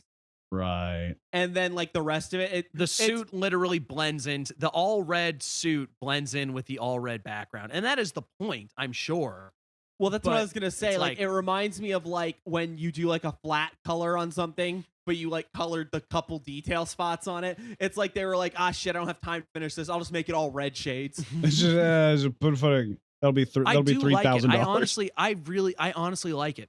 Now, granted, I've also seen some people that very, the type of shit that I can do with Pixar in 2 minutes, where it's like they made, what if it was all blue? And it's like making it blue is like, it looks astonishingly less evil. We're just programmed that certain colors get certain reactions. Red is the out of us. angry color. Yeah. Oh, Red I also so saw I angry. saw Red means danger. I saw yellow, like done in yellow, and then it had like the thing from the king in yellow, and it was like, man, Carcosa. Oh, this is so perfect. Oh, it was really great. But yeah, so a lot of people had stuff to say about it already, where it's like, yeah, this looks like he's bathing in the blood of his enemies and stuff like that. And they're like, this is really appropriate for the British monarchy and blah, blah, blah. That's all well and good.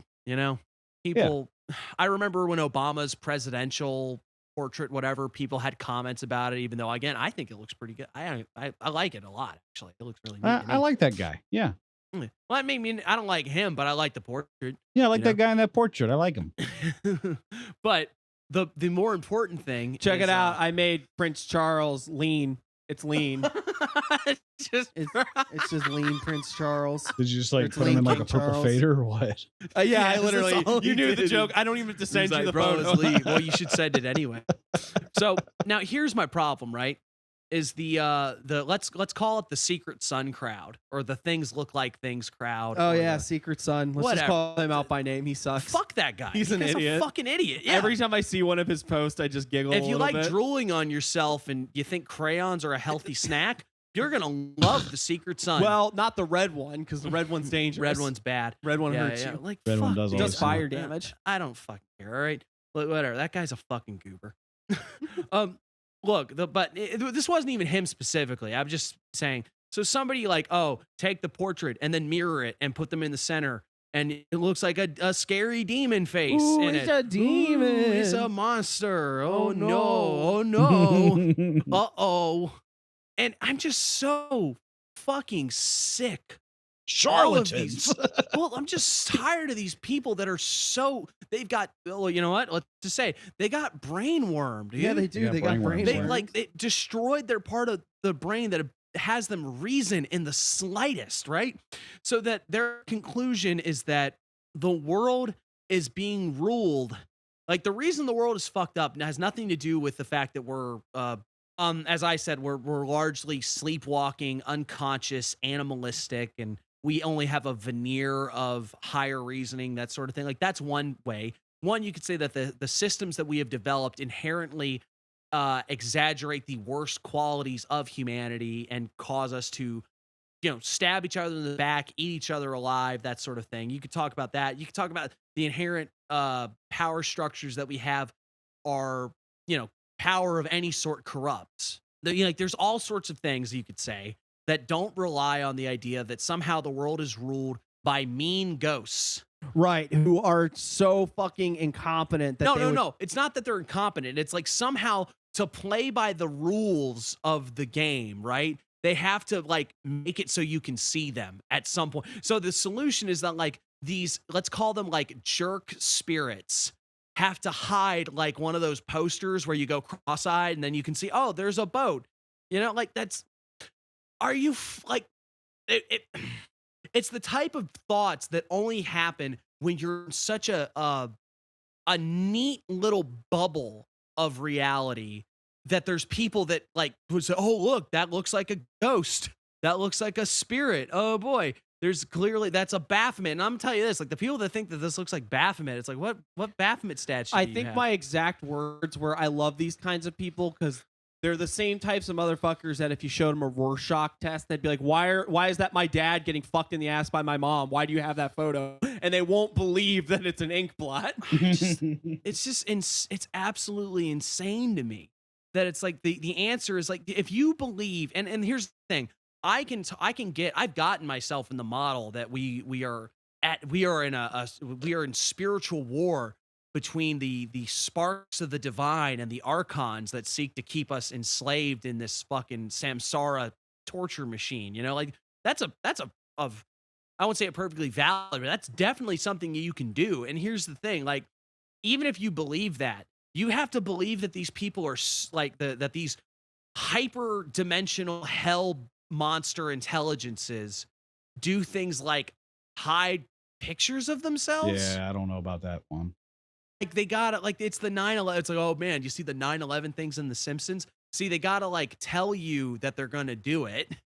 Otherwise, or it's or the idea, it's like they're gonna taunt you, and it's like no one's gonna believe you, and it's like you're right, yeah, no one's gonna believe that because it's fucking Looney Tunes. It's just so and it's just, the problem is it's people that think shit like this. I don't know. Shouldn't be allowed outside. They might hurt themselves. Well, it's the idea that it's very easy to just grab a whole handful of these people and then try to use them as a tool to destroy any credibility for any sort of fringe thought.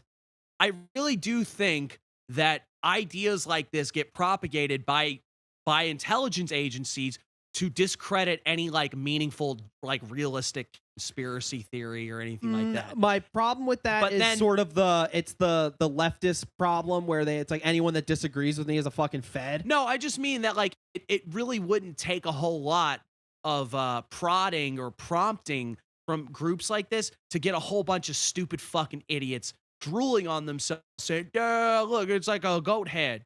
Yeah, that's fair. Yeah.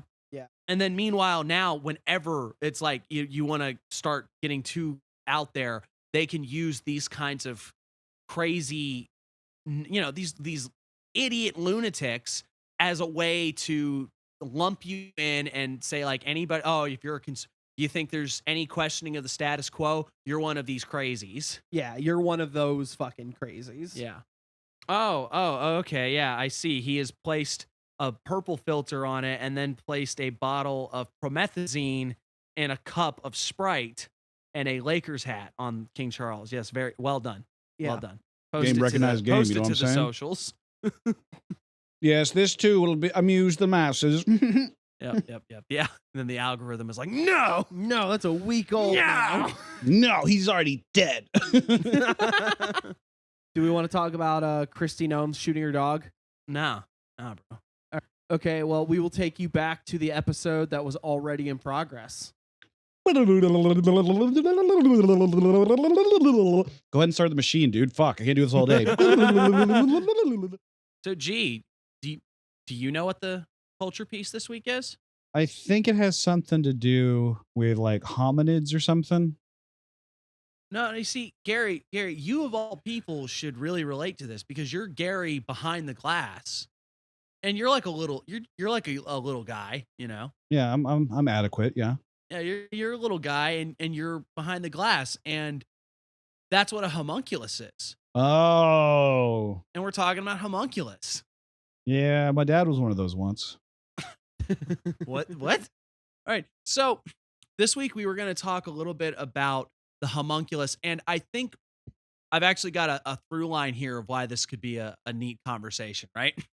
Is that I'm going to talk about what a homunculus was in the sort of emerging historical context of it relating to alchemy.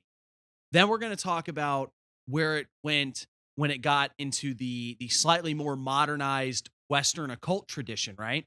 Okay.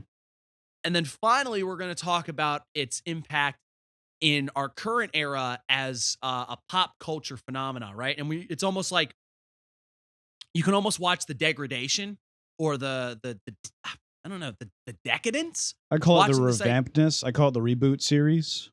Well, it's like what you're going to see where it starts, and then what particularly we're going to talk about what Crowley had to say about it, and then we're going to go to like Drek, and you're going to be like, man, how did we get here?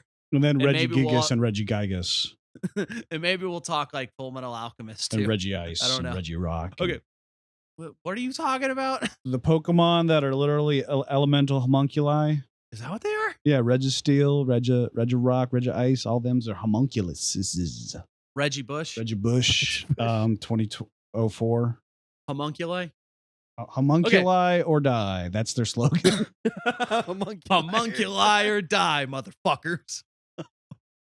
All right, so homunculus, the name meaning the little man, like little person, little guy. Hey, you know, man, right? you're not allowed to say that anymore. It's No, midget. little person is the. All right. No, it's the No. other way around. Fuck. Oh, You can't- If you find someone with a case of dwarfism and you call them a homunculus, they should just whip the fucking dog shit out of you. Yeah, I think they're allowed to kneecap you if you do that.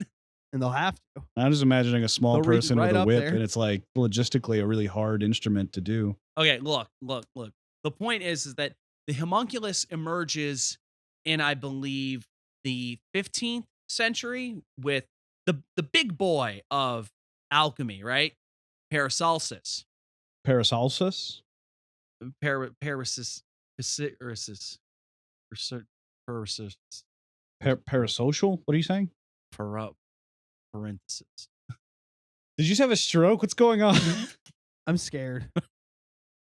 I'm sorry. Okay. Parenthetic okay, sympathetic action. Homunculus, a homunculus meaning like the little man, the little person, right? Yeah. I believe it's Latin, but our homunculi, basically, it is conceived as a small human being that is created through a modification of the germinating process of a human being, right? And it emerges in the either 15th or 16th century. 15th, because it starts with Paracelsus, right? It probably existed before that because a lot of what Paracelsus did was, sort of not repackaging, but sort of taking what had already been around and fitting it into a greater context. But anyway, the point being that it was the idea of generally taking some sort of human essence, but for the most part, it was the sperm. It was the idea that within the sperm already existed the entirety of a human being. Now, here's the funny thing, right? They conceived this, it was called preformation, where it was the idea that inside the sperm was a super tiny version of the person that it would grow in, that sperm would grow into, right? Oh God, yeah. This is Okay. the. You remember those little like pill things you would get when you were a kid, and you put them in water, Put it in the water, and they, they'd grow, and it's a dinosaur. Yeah, it's like that. Almost. But Yeah. magic. But so Those it's aren't magical? interesting. Wow. No, so there's two things that are interesting about that. One is that we noticed, like, we had the idea that like the egg wasn't the important part. Like the egg was just what the sperm used to grow into the thing.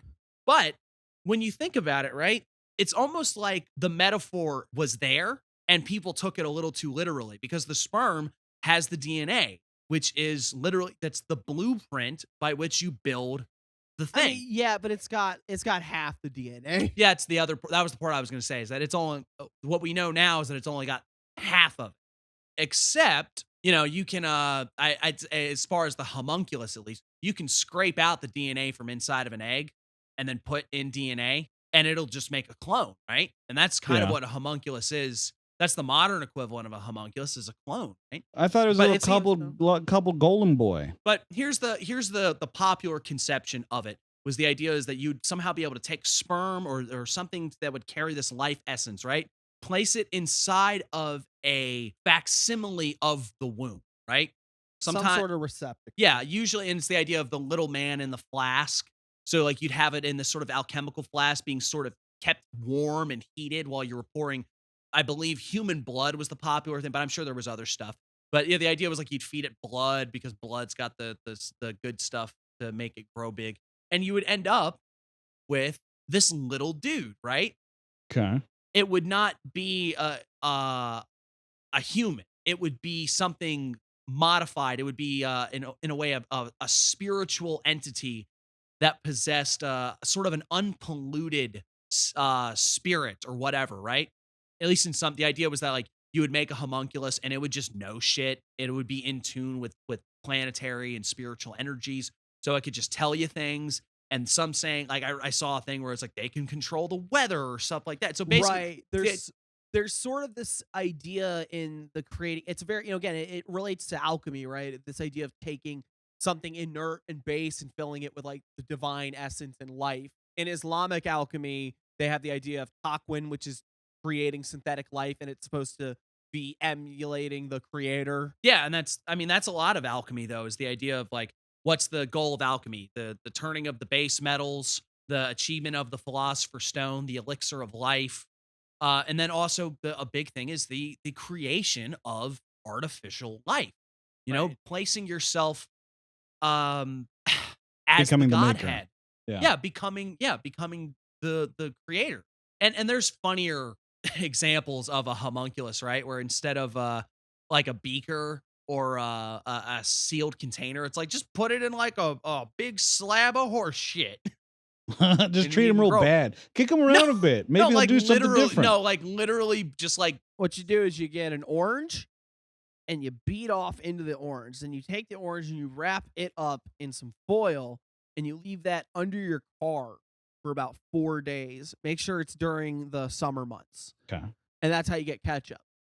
And that's how you make ketchup. That's Wait, the old what? Roman recipe. But if you do it wrong, it'll turn into homunculus. All right, man, this is a You great gotta feed it. recipe, but we're gonna have to wait for cars to be invented. It's a great recipe. Everybody uses it when they have cars. Once those are That's the a thing, yeah, whatever. I'm not 100% what they are right now, but they're big things are coming. But The I'm homunculus questioning- told me, because the homunculus can see the future.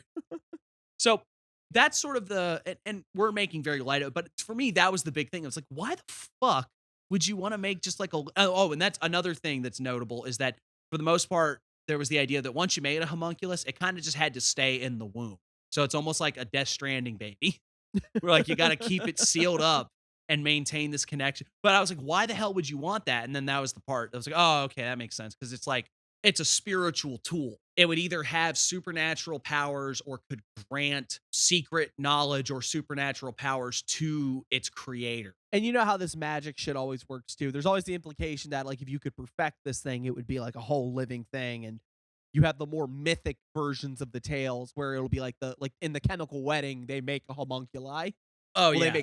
they make homunculi because they make a man and woman that are like dual, but they're like the same thing. Yeah, yeah. And I know that there are some Taoist alchemy stuff that deals with the concept of like the little man, the homunculus, but I don't remember enough of it off the top of my head. I do remember, I think Stephen Heller, who has a lot to say about alchemy, if you're familiar with him. He talked about it, and I don't know, this could be like a Westerner looking at Taoism and being like, no, that's clearly what. But he talked about the idea of the homunculus being built within the practitioner himself, and that in that regard, the homunculus is sort of the Jungian and like that's a Jung talks about this, the idea of the homunculus as the inner man, the inner spirit that you can actually build up into something. In that regard is a symbol of wholeness. That's a lot of what alchemy falls into, is that once you have to strip away the ideas of like, oh, this was not literally about making gold. Now, here's the other thing, is that a lot of alchemy was literally about trying to figure out how to make. Well, that's what I was about to say too, because if you balance this out with like a lot of what we view as the homunculus kind of myth now, or like what gets used in fiction and so on, is a lot. It takes in a lot of like the golem in Jewish Frankenstein. mysticism as well. Yeah, exactly. Like the idea is you're making a thing that's going to be just a goon for you. Yeah. You goon for a while and you get a goon.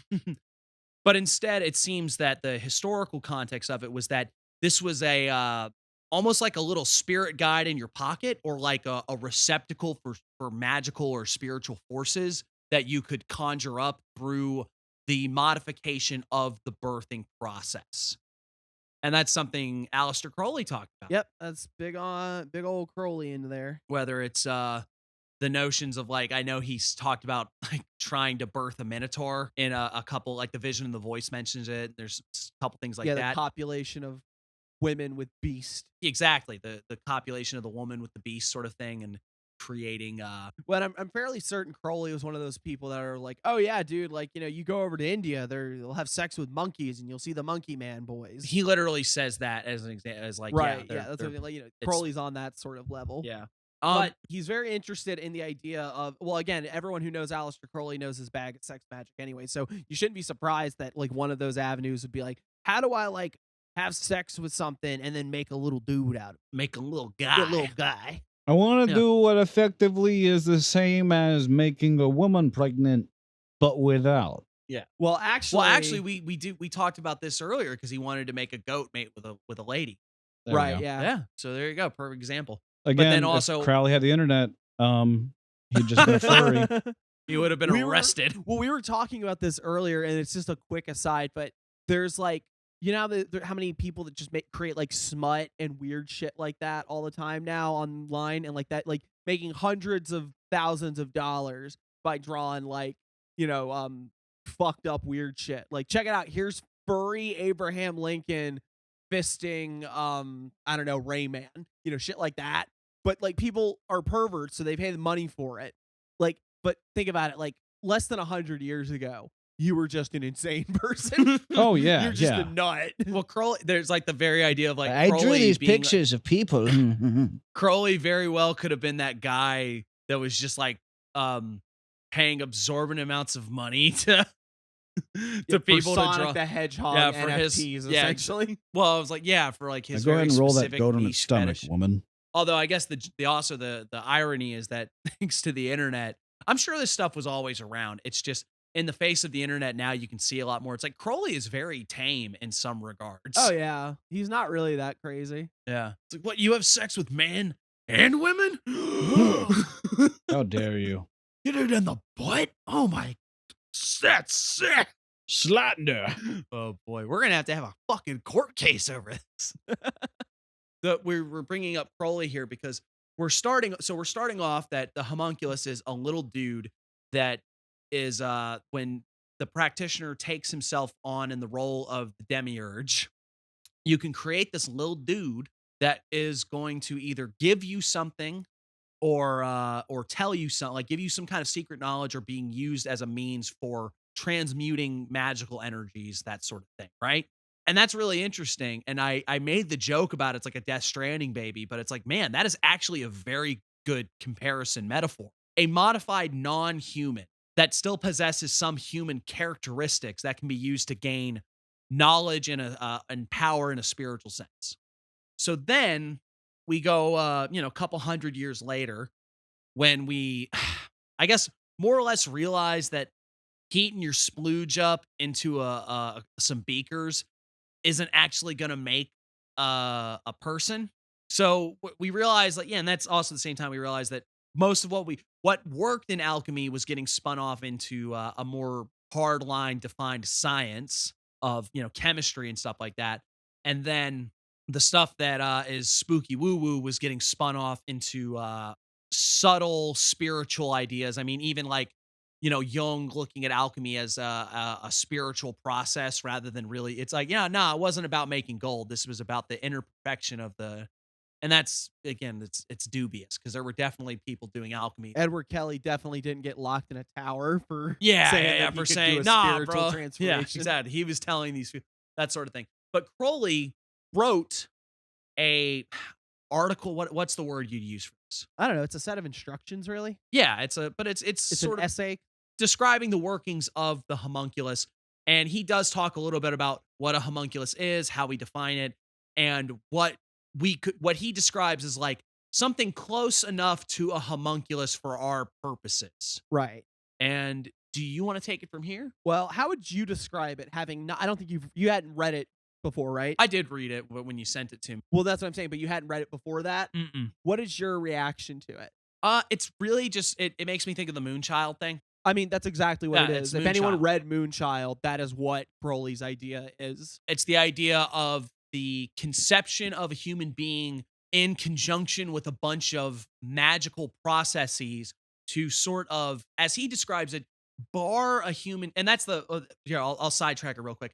Crowley seems convinced that the soul enters the fetus at like 3 months. Right, yeah. And there's sort of a weird, I'm not sure where that comes from as far as tradition, because he's not the only one that says that. Well, it makes me try to think about the Tibetans, where it's like, well, it's not just Tibetans, but there are Buddhists that do like reincarnation stuff, and they're like their timing, and it's like, I wonder if like that's a thing they account for. Yeah, well, Crowley did, in like, that's why he's like, I'm the reincarnation of Livy. You like, check it out. It's got like, I'm in the 3-month period. Oh, I'm in that. Okay, yeah. And he does describe the process of like somehow he uses the word karma, but he also states that karma in this instance means sort of the essence or nature of the thing, where it's like the karma of a soul or ego structure will find an equivalent an equivalent nature and essence with the fetus being conceived. I suppose the nature of the fetus seems to be like circumstances and the type of body it is and the parents and that sort of thing. And it's like the proper soul will incarnate into the proper fetus. And he even says like, and if it doesn't, you get stillbirths, miscarriages. And I think he uses the word idiot, but like, I guess I'm probably meaning some sort of mental whatever. And I don't, that's not super great, but I mean, this is always the sort of stuff you hear with this kind of game. Yeah. It's when you have a theory that like, all right, there's a magic thing that attaches to the physical thing. Yeah. And then you're like, well, how do you explain this? Like, it's because you did it wrong. Yeah, but I guess it also always comes down Bad to karma. It always comes down to the notion of like karma seeks to explain like, why is someone born intelligent? Why is someone born pretty? Why is someone born dumb as hell? Why are they born ugly? And it's like karma is the explanation. Yeah, And he karma's a makes the bitch. point of saying like, this has nothing to do with justice and what's right or what's wrong. This is just about the natures of things, and they develop according to their nature, which is like, okay, I guess it's a bit better than just being like, oh, well, you were a shitty person last time, so now you're a jerk. You know, you were a jerk last time, so now you're gonna get a club foot or something. I don't know. It's Right. like, it's fucked. But That's really essentially, fucked. That's really fucked up. Like, imagine, I'm just saying, it's like, you know, you see somebody like someone who's born without the use of their legs, and it's like, it's because you were an asshole. Yeah, you deserved it back Yeah, then when you and don't that's remember what you did. Yeah, Even you know so- all that shit you don't remember. Crowley's a lot less moralizing about it too, so at least that's good. But still, the point being that it's like, yeah, man, the wrong spirit attached to your baby. That's why you had a miscarriage. That's a hell of a thing to say to anybody, I guess. I remember Ram Dass saying something about like it's like miscarriages are enlightened souls that are incarnating at the last minute. They realize that like, nah, I don't want to be here. Here, I'm sorry. I give you my blessing. I'm sorry. I'm gonna get out. It's like, which is like, I don't know. I don't know. It's really hard. Maybe not the thing to say. It's really hard to reckon with that kind of pain and death, which is like to try to put a brave face on it or just like, no, it was just like, no, dude, there just wasn't a convenient spirit to go into the baby at the time. Or more. Relax. Life is chaos and meaningless, and shit just happens, and it's really sad. Hey, listen, Toots, listen, Toots, that baby didn't even have a soul. It's all right. And then he Listen stubs here, his Toots, cigarette that out. baby was not even Anyway. part baby. He was half baby. Yeah, it was a homunculus. It was you a see? homunculus, baby. So- Come on now, Toots. Back to the point. Crowley's idea is you essentially have to perform operations to bar a human soul from entering it while trying to invoke and bring in and create the proper atmosphere and vessel for whatever type of spirit of a non-human quality you're trying to incarnate. And by that, he means like elementals or planetary spirits, such as, or I think he uses the angels as Yeah. various sorts Yeah. of examples. And by doing this, you can get a perfect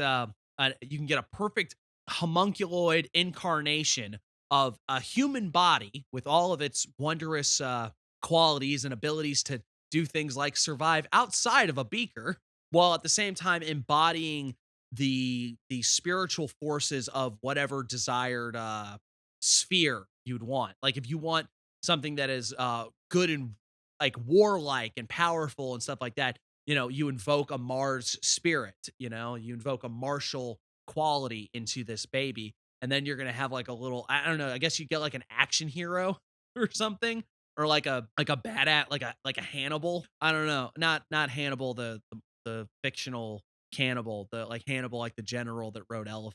So, I don't know. The point being that through, again, the modification of the birth process, and it's like, oh, well, try to make sure you're hitting at these proper times, according to astrology. And Yeah, then, it makes mention of trying to like induce pregnancy. yeah, to keep get it the from right happening time. or inducing it, to get a rising sign appropriate. Putting the once the woman's pregnant, you need to just like take her away from most of society and just like leave her in a big circle, like a big magic circle where you're gonna like invoke all the time, and then like Right. try to force every facet of your will and the mother's will and everything like that into the idea of culminating this particular spirit into an earthly vessel. And then it goes like, if you do this right, you need to just remember that like you're God, basically. You are definitely the creator, and this thing needs to serve you, which back to Frankenstein, it's almost this idea of like, man, maybe you're going to do this, and then the homunculoid baby is going to be way too powerful. It's going to fuck you up. But at the same time, I don't think there's any compelling evidence in any way to think that anybody actually carried this out properly. Arguably, it's very, it's magic, so it's already dubious. Well, I just think it's as far as our listeners are concerned, obviously, that is something that requires a level of commitment that most of us do not have. And money. Yeah, and Like, money. You gotta You gotta whisk. feed that little bastard. Well, it's like you gotta whisk this lady over. You gotta whisk this lady over to a temple and put her in a big circle, and then like make sure that like she's got everything she needs. Very wild, high-minded sort of magic is it's the Simon Necronomicon thing where it's like, man, if you got the money to do this shit, what do you need magic for? Well, and it goes back to the conversations we always have about the type of person you have to be able to perform magic, especially like the older the tradition is, or at least who the specific writer that you're dealing with is. A lot of the times it's like, obviously you're going to have your shit together financially. You're going to have to be well educated enough to be able to do this. And Well, you're if you had gonna like have a to have, cult, if you have like a cult where everybody can support you, like then it's a whole or other you're just rich. Yeah. Yeah. Preferably both. If you were a cult and you got a lot of rich people, like Scientology could do this no problem. Yeah, but they're nerds. Yeah. They don't want to do anything fun. What do you mean? What do you mean you don't want to make a homunculus? Wow, Sound you're being really a real square. fucking Tom right now with that shit. You got to be over here. We're making homunculi as many as we want. This one doesn't even know how to talk. Look at him. Okay. Check it now out. We made this one's personality just stupid. we made we just kept him vote. We did nothing. We put him in the magic circle and we played Jim Carrey movies on a loop the entire time. I trained him wrong as a joke. as a joke. We created him wrong as a joke. Oh man. Okay. So it's an interesting concept at least, right? But it's also that thing of like, who the hell is making babies as like a magical bit? You know what I mean? Yeah, Like, it's no, a lot of like, resource what? right there. You know, I think it actually says something about Crowley's idea of children in a way. Sure. Yeah, well, he like as like utility more than like independent like growers of youth. Right. Yeah. There's sort of like you can a just level, make a baby, whatever. You can it's just fine. make it. Well, I mean, you know that because Crowley had a shit ton of kids. Even if it does, it's To like, be you know, if he fair- doesn't work out, he doesn't work out. You throw him out and then you get another one. Well, at the time that was a kind of standard consensus. Having children was not as Yeah, you're right. Actually, I mean, Yeah. you'd have children just so you had people to work on the farm. yeah. You would have like, well, honey, we need to take care of this cattle. Yep. Get on the bed. Okay. they got little hands. They can grab the udders better. He also talks about, in a way, talking about he says sort of a stretch of the definition of conventional homunculus, but he talks about the idea of dislodging a human soul from somebody and then invoking the sort of spiritual entity into that person. And he says, now, normally, unless somebody is like absolutely bonkers, gone crazy, this is pretty hard to do. And even when they are, it's kind of hard to do, but like, it's not impossible. And it's really not impossible to do on like the short term. And then here's where he says the fucking shadiest fucking shit. The human soul is all but inexpungible. Yet we have succeeded in the temporary expulsion of a weak and wandering soul and its replacement. For example, we once supplanted the soul of a Caliban creature. Is Caliban a slur of some kind, by the way? I think it is. I remember. in this instance, I at wrote. least. There's an X-Men called Caliban. It can't be that bad. Okay, a certain deformed and filthy abortion without moral character, named Victor Newberg. It's like, holy Hey. shit, dude. Now here's my problem. Is that a joke? Like, I don't know at what level him and Victor Newberg. I'm pretty sure they were not speaking Or by that- the or- time this was written. Oh, okay. So this was him just throwing shade. It's like, it's almost kind of funny where it's like, yeah, man, this ain't that shit. Like, look. There was this, We had this fucking dork. well, this fucking hairy little short dork that I hang out with that I call Barry, and I knocked his soul out of his body with a karate chop, and then made him Made him say, fuck your "Hey, mom. look at me, I'm the Holy Spirit." He twiddled around so fast. Oh, just for future reference, Caliban literally just comes from the Shakespeare. Tempest character Caliban. He's just saying that he like He's deformed. like Caliban. Okay, Yeah. okay. Like Sorry, I how Ben didn't was know. enslaved, so like I was kind of Oh, but the point I was getting at is I wasn't sure if Shakespeare was saying it was a slur, like just naming it. I wouldn't put it past him. God. Okay, so, but he said like, so yeah, I was able to uppercut Victor Newberg's soul out of his body.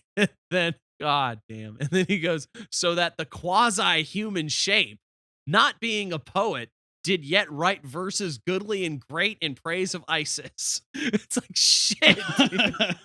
It's like, yeah, well, this man sucked at poetry. It's like, well, look. All I'm saying is that Barry, I said, hey, Barry, come over here, and then I boop knocked his soul right out of his body, and then I infused a carpenter spirit, and he made me some shelves. Now this dumbass was all thumbs, and he didn't know a nail gun from a hole in the ground, but he made me a really nice bookcase after I slapped him around a little bit. You know what I'm saying? Spiritually. Turns out if you spiritually beat the shit out of somebody, they'll do anything you want. Yeah, which is a very Crowley idea, I think. Okay. It's only magic So- if you hit hard enough, long enough, you know? That's sort of where we're at, where it's like they realized, okay, I just can't take baby gravy and put it inside of my my stew pot and hope that like a little magic Pikmin pops out and tells me the esoteric secrets. Crowley, if you really think about it, takes it to its most extreme. It's like, look, realistically, if you want a little person to do stuff for you with magic, the easiest way is you're going to have to get someone pregnant. Just 'Cause make that's a where weird little people come Just make a from. weird baby. Right. So now Shake your them a little bit. So your other options, as far as doing it magically in like, the modern magical tradition, are to make it like a metaphor or like a spiritual process, like not a literal little dude. Here's where I'll go with this, right? Is that in terms of magic, and this would even apply to like the chaos magic thing, is that it seems like a homunculus is a step forward in the idea of a golem or a fetish or a talisman or something like that, where it's instead of trying to imbue not inorganic, but not living materials, rather than trying to place spiritual or celestial powers or whatever you'd want to call it inside of some sort of non-living entity. The homunculus is the idea of, by modifying the generative power of the human being, you can place this power inside of a living entity, but it requires a certain level of dislodgement of the impure or unfocused human nature, right? Yeah. And that's what makes it difficult. Now, maybe like in some sort of dystopian cyberpunk future, we're all going to be able to like 3D print flesh homunculus, and then like, yeah, I put a ghost inside this shit. He's I wild. jerked off in my 3D printer and now I got a homunculus. That's like that's a Chuck Tingle book waiting to happen. Oh, I printed homunculus and he ate my ass or something. Yeah, but for now, right? It's incredibly hard. Like I wouldn't know. I would feel skeevy about attempting to do anything of the sort.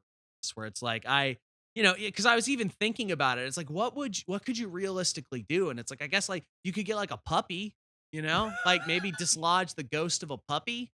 And then you have like you have a spirit dog, you have a ghost dog. Ghost dog. But Hey, like, we came back to it. Yeah, but I just don't, but even that feels a little wrong, where it's like something that is living should just have it should be left alone. It should be allowed to be what it is. Locking your dog in the ritual kennel. Yeah, I don't. So you can perform the rite to get a Labrador retriever with a mercurial spirit. Yeah. I need a Saturnine Shih Tzu. And also, you do that to a dog, right? Yeah. It's not the same analogy of like now he's a carpenter or now he's a fucking watchdog. It's still a fucking dog. Yeah. I mean, at best, it's a little closer to like how to make an actual familiar or something like that. This is just one step away from saying this is Shadow, my dark dragon dog. Like, yeah, but that's the point. Is that it's like I just don't in our modern era in current year. I just don't see a good way to try to imbue any sort of living thing by like the idea of dislodging its spirit and then like putting a monster in it, But and maybe that's even like why the modern context of homunculus always seems to be like, oh man, we played God and now it's blowing up in our face. It's Frankenstein. Yeah.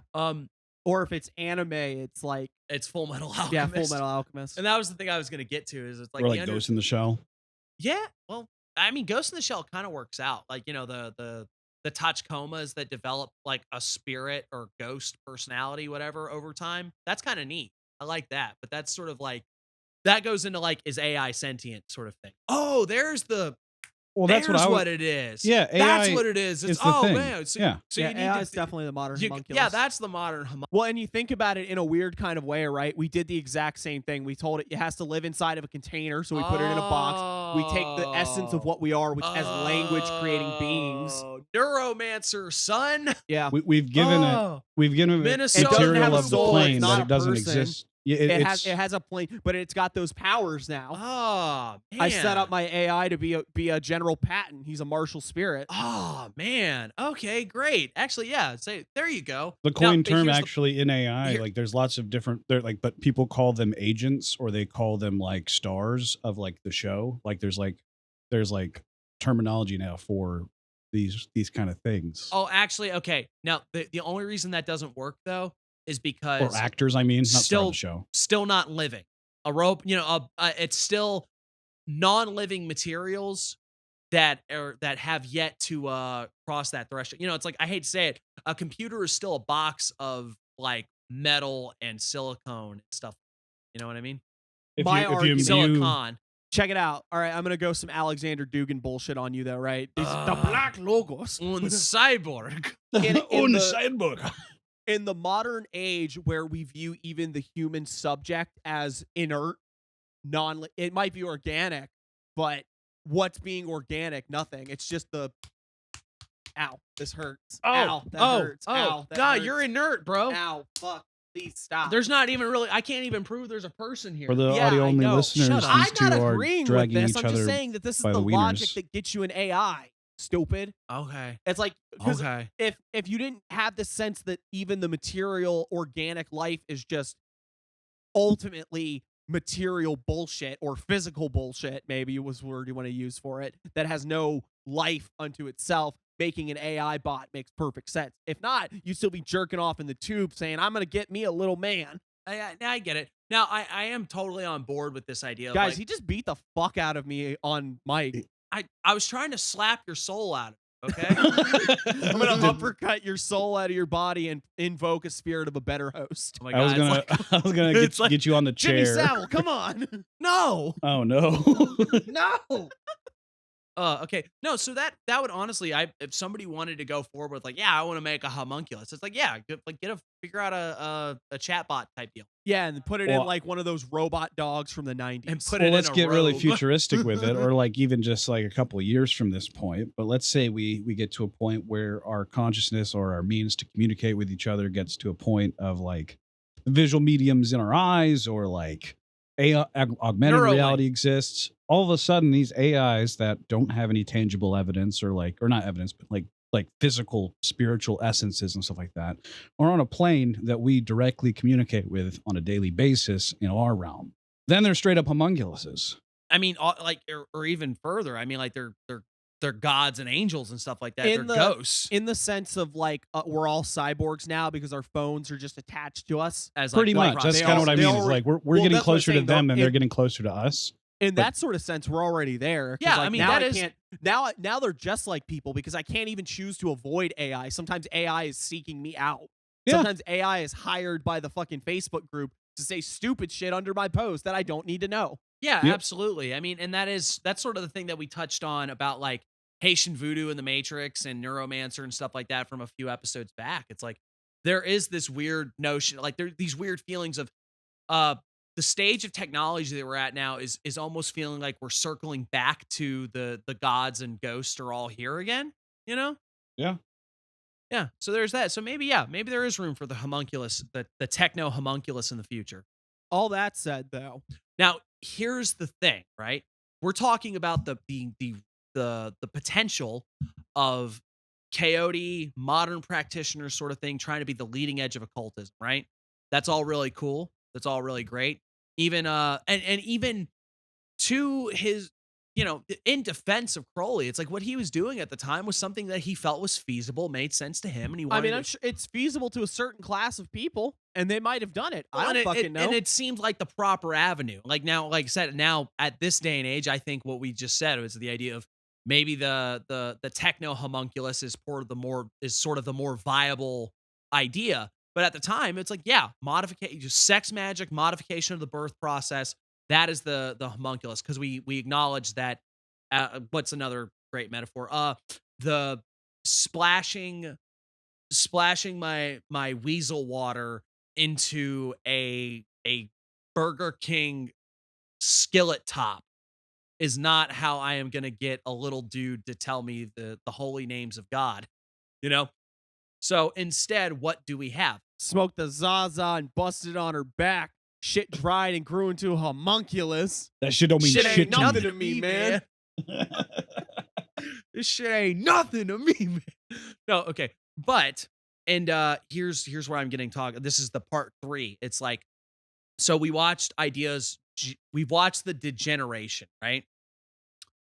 Of the original idea Of make a little dude. of that relied on sort of ideas of preformation and abiogenesis and alchemy, Yeah, alchemy, Actual magic. actual magic, science, that sort of. And then it goes into the spiritual, psychical realms of Jungian psychology and the homunculus as the representing of the inner Christ or the inner man, that sort of thing, or as a symbol of wholeness, that territory. And then Crowley, which is just slightly more hands-on, not quite literalist, but Well, it's like a physicalism of it, right? Yeah, It's, you want a homunculus, you have to make something that's, you have to make something that's actually going to be alive. almost the reform of like, Right. look, we do acknowledge that you need to create a physical Living thing. a living homunculus, but we know that we know that my splooge is not going to, at least Yeah. not in this kind. Trust me, I'm Aleister Crowley. I put my splooge in a lot of places. Yeah. That ain't going to do it. But if we all get together, So we've seen that sort of modification where it's the idea of like it's sex magic. Yeah, that's fine. It's sex magic to make a homunculus. But I'm trying to think of a good. It's like the idea of magic degenerates into mysticism. Mysticism degenerates into religion. Religion degenerates into superstition. I don't know if you guys ever heard that before or something akin to that. I'll go with it. I might have made that up. Oh God. Really? Copyright. Yeah. Trademark. But the idea of like where does this road end in its decay? And it's that basically anybody who has a little bit of smarts knows that homunculus is bunk. I was like, that is just not the thing. You can't make a little dude to live in your shit flask and ask questions.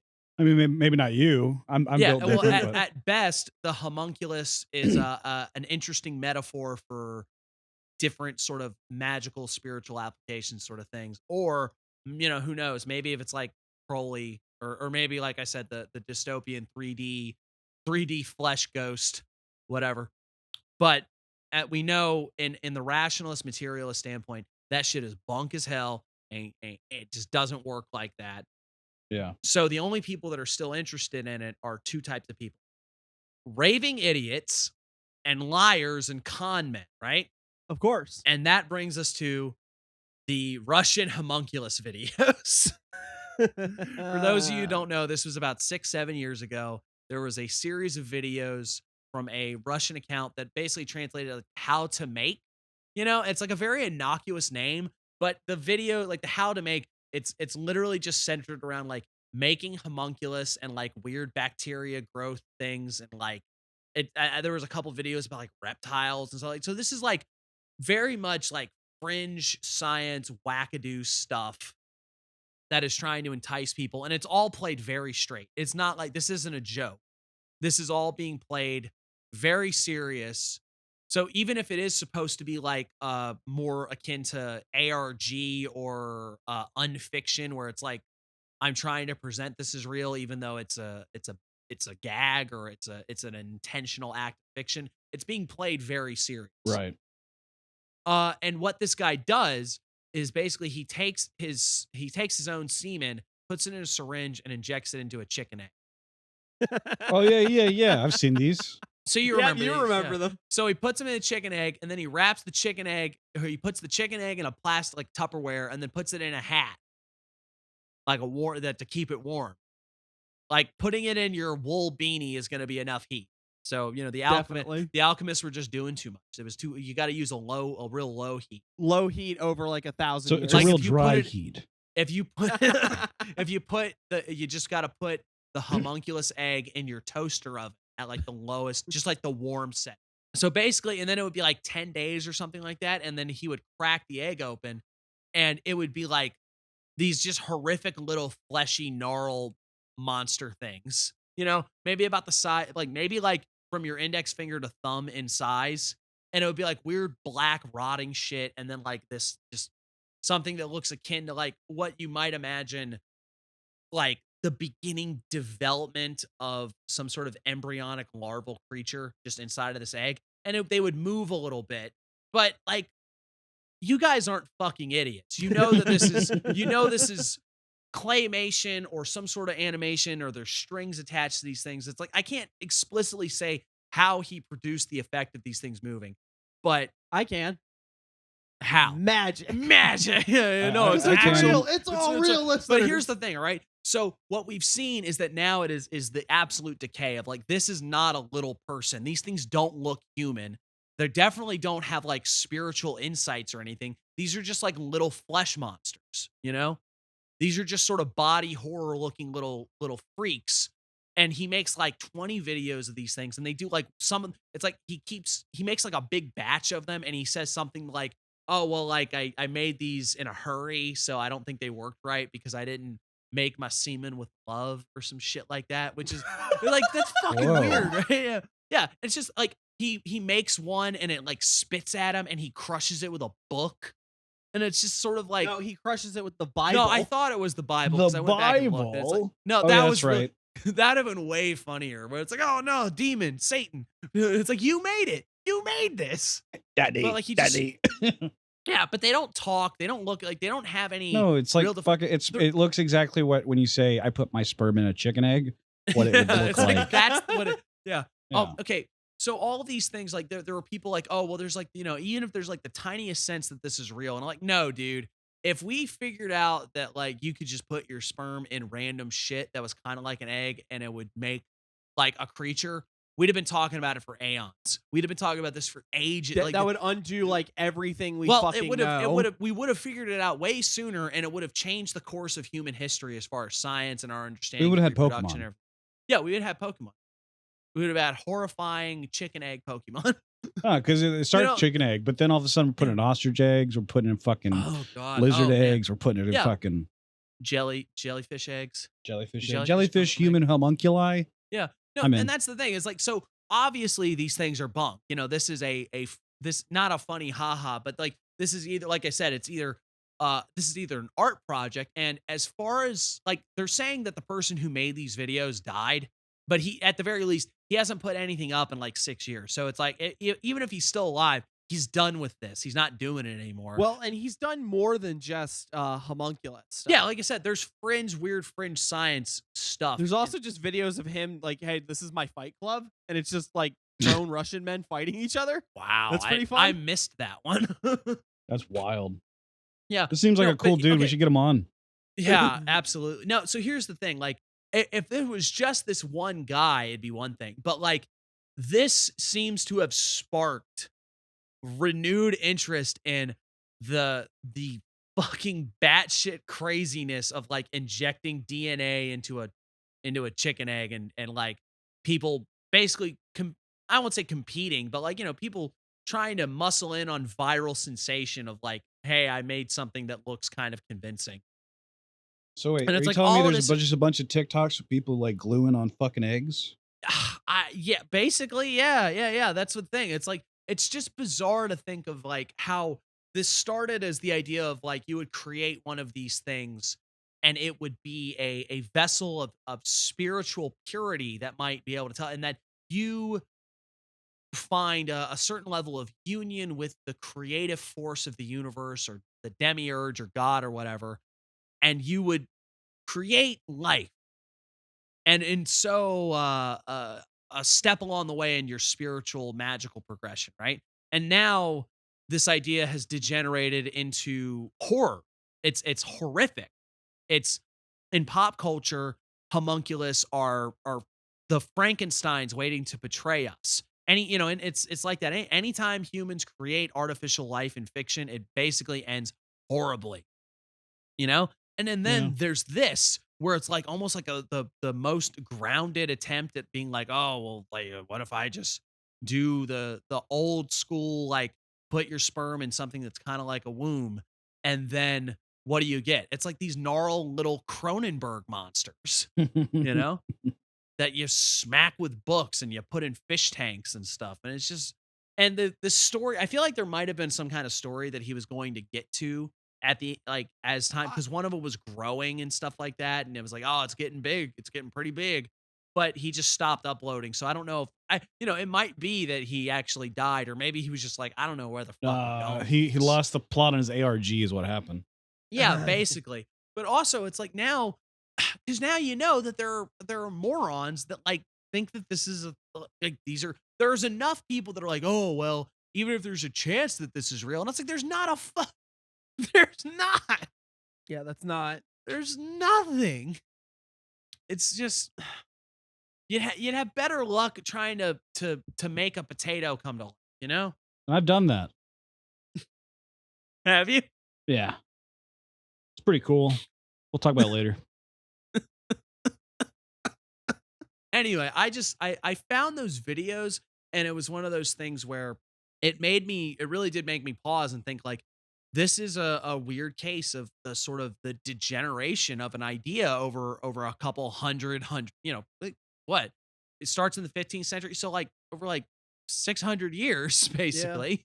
Yeah. It's, and this is where now it's Homunculus is remembered as mostly a joke, and in case a weird internet oddity of horror and sort of, just gross cracking open an egg with weird black rotten shit. I found another story while this is going on where it was a similar thing of a guy like putting his sperm and blood in like a jar basically, and just trying to see if anything would grow. And it's like, yeah, sepsis. Yeah. And it's just, I don't know, that one. It's just, ugh. I wouldn't smell it. That's for sure. I just don't. Actually, you know what? You know what the modern version of this is? Really? Like, because we've talked. There's another angle right? What? It's the My Little Pony jar. Yeah, gluing and stuff. Yeah. That's actually what it was supposed to be. How is that the same thing? Well, that guy did that not for like getting because he left it off. on the radiator and kept it warm. No. Yeah. He wanted it to smell really good. Never mind. Forget. You know what? This bit didn't happen. This whole segment, we're cutting it out. All I'm saying is, have you seen that jar since? I don't think you have. Because it came to life and rainbow dashed his face in. Yep.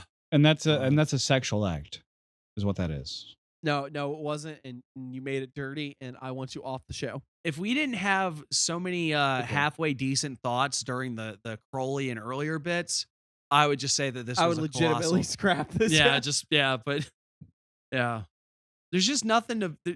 But I really do think there is something to that idea, and maybe you could really look at it at other sort of magical concepts and see how once they get into like the YouTube area, it's like, oh man, the magic devolved into what I say. Magic goes to mysticism. Mysticism becomes religion. Religion becomes superstition. I think that's what shifting is, right? Think about it. Because it's like it starts out with the idea of like there are higher planes of existence, different areas we can all travel to and consciously apprehend, right? And it degenerates into I can lay on my bed and close my eyes and I can go to the Harry Potter universe. Well, yeah, I guess it's sort of like the like William Blake's concept of the imagination. And then you get to like the shifters concept of the imagination. Like, man, these shifters are so out of touch with their own psyche that they forgot what daydreaming was. All right. Well, listeners, if you would like to go make a homunculus and tell us about it, please don't. No. If you, okay, you know what? We're going to get a P.O. box set up, and you should send us your homunculi chicken eggs. Oh, dude, you're going to get like so much cum. Well, we're going to send it. Well, when I say P.O. box, I mean, I'm going to send Gary's address. I'm going to get so much cum. Bastards. Oh, all right. Go ahead. So the address is, his commitment to this show is unflappable. Oh boy. Okay. Unflappable, more like it. You know what I'm saying? Shit. Hey, it's a lot of cum. All right. Well, I'm feeling pretty good about this, guys. You like, I mean, like, I don't feel good about like putting my splooge inside of a chicken egg. That's because you're a coward. That's because you're a fucking bitch. Oh boy. Oh man. Imagine you get them mixed up and then you scramble your your Yeah, I homunculus, scrambled my baby. homunculus. My sister made some eggs this morning, and then she cooked them. She said, man, she said, don't leave your eggs out on the counter anymore. They're gonna go bad. She said, "Hey, step bro." And then I made the other kind of homunculus. Yeah. Yeah. We got to finish strong. It's time for our palate cleanser. Kennedy, Yeah. how goes the work? It goes, man. It's tough. But I've just been refocusing on my own HGA and trying to get myself back in line with what I think my own true will is. What you think it is? Well, I'm you're Ah hit me ha with- ha. yeah. You're gonna hit me with the linguistics, but the point being is I feel out of step with myself, and I'm trying to get back together. You've But lost Oh, the I feel golden that. thread. yeah, but that's the point. The sun at midnight is ever the sun. But yeah, no, I'm fine. I reread the Platform Sutra at a particularly low point, and it helped a lot. There are always issues to be had with Buddhism, but a lot of it works very well. Either way, I'm fine. I'm just not doing anything particularly amazing. Just kind of refocusing on what I'm doing and working on the show and shit.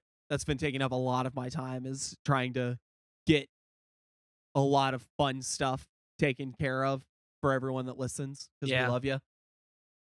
But it's all good. It's all good. Things are gonna, by the time you hear the next episode, things are gonna be so much dramatically better that you won't even recognize the melancholy in my voice. He's gonna be What on about you? so much drugs. So much drugs. Gary, what about you, man?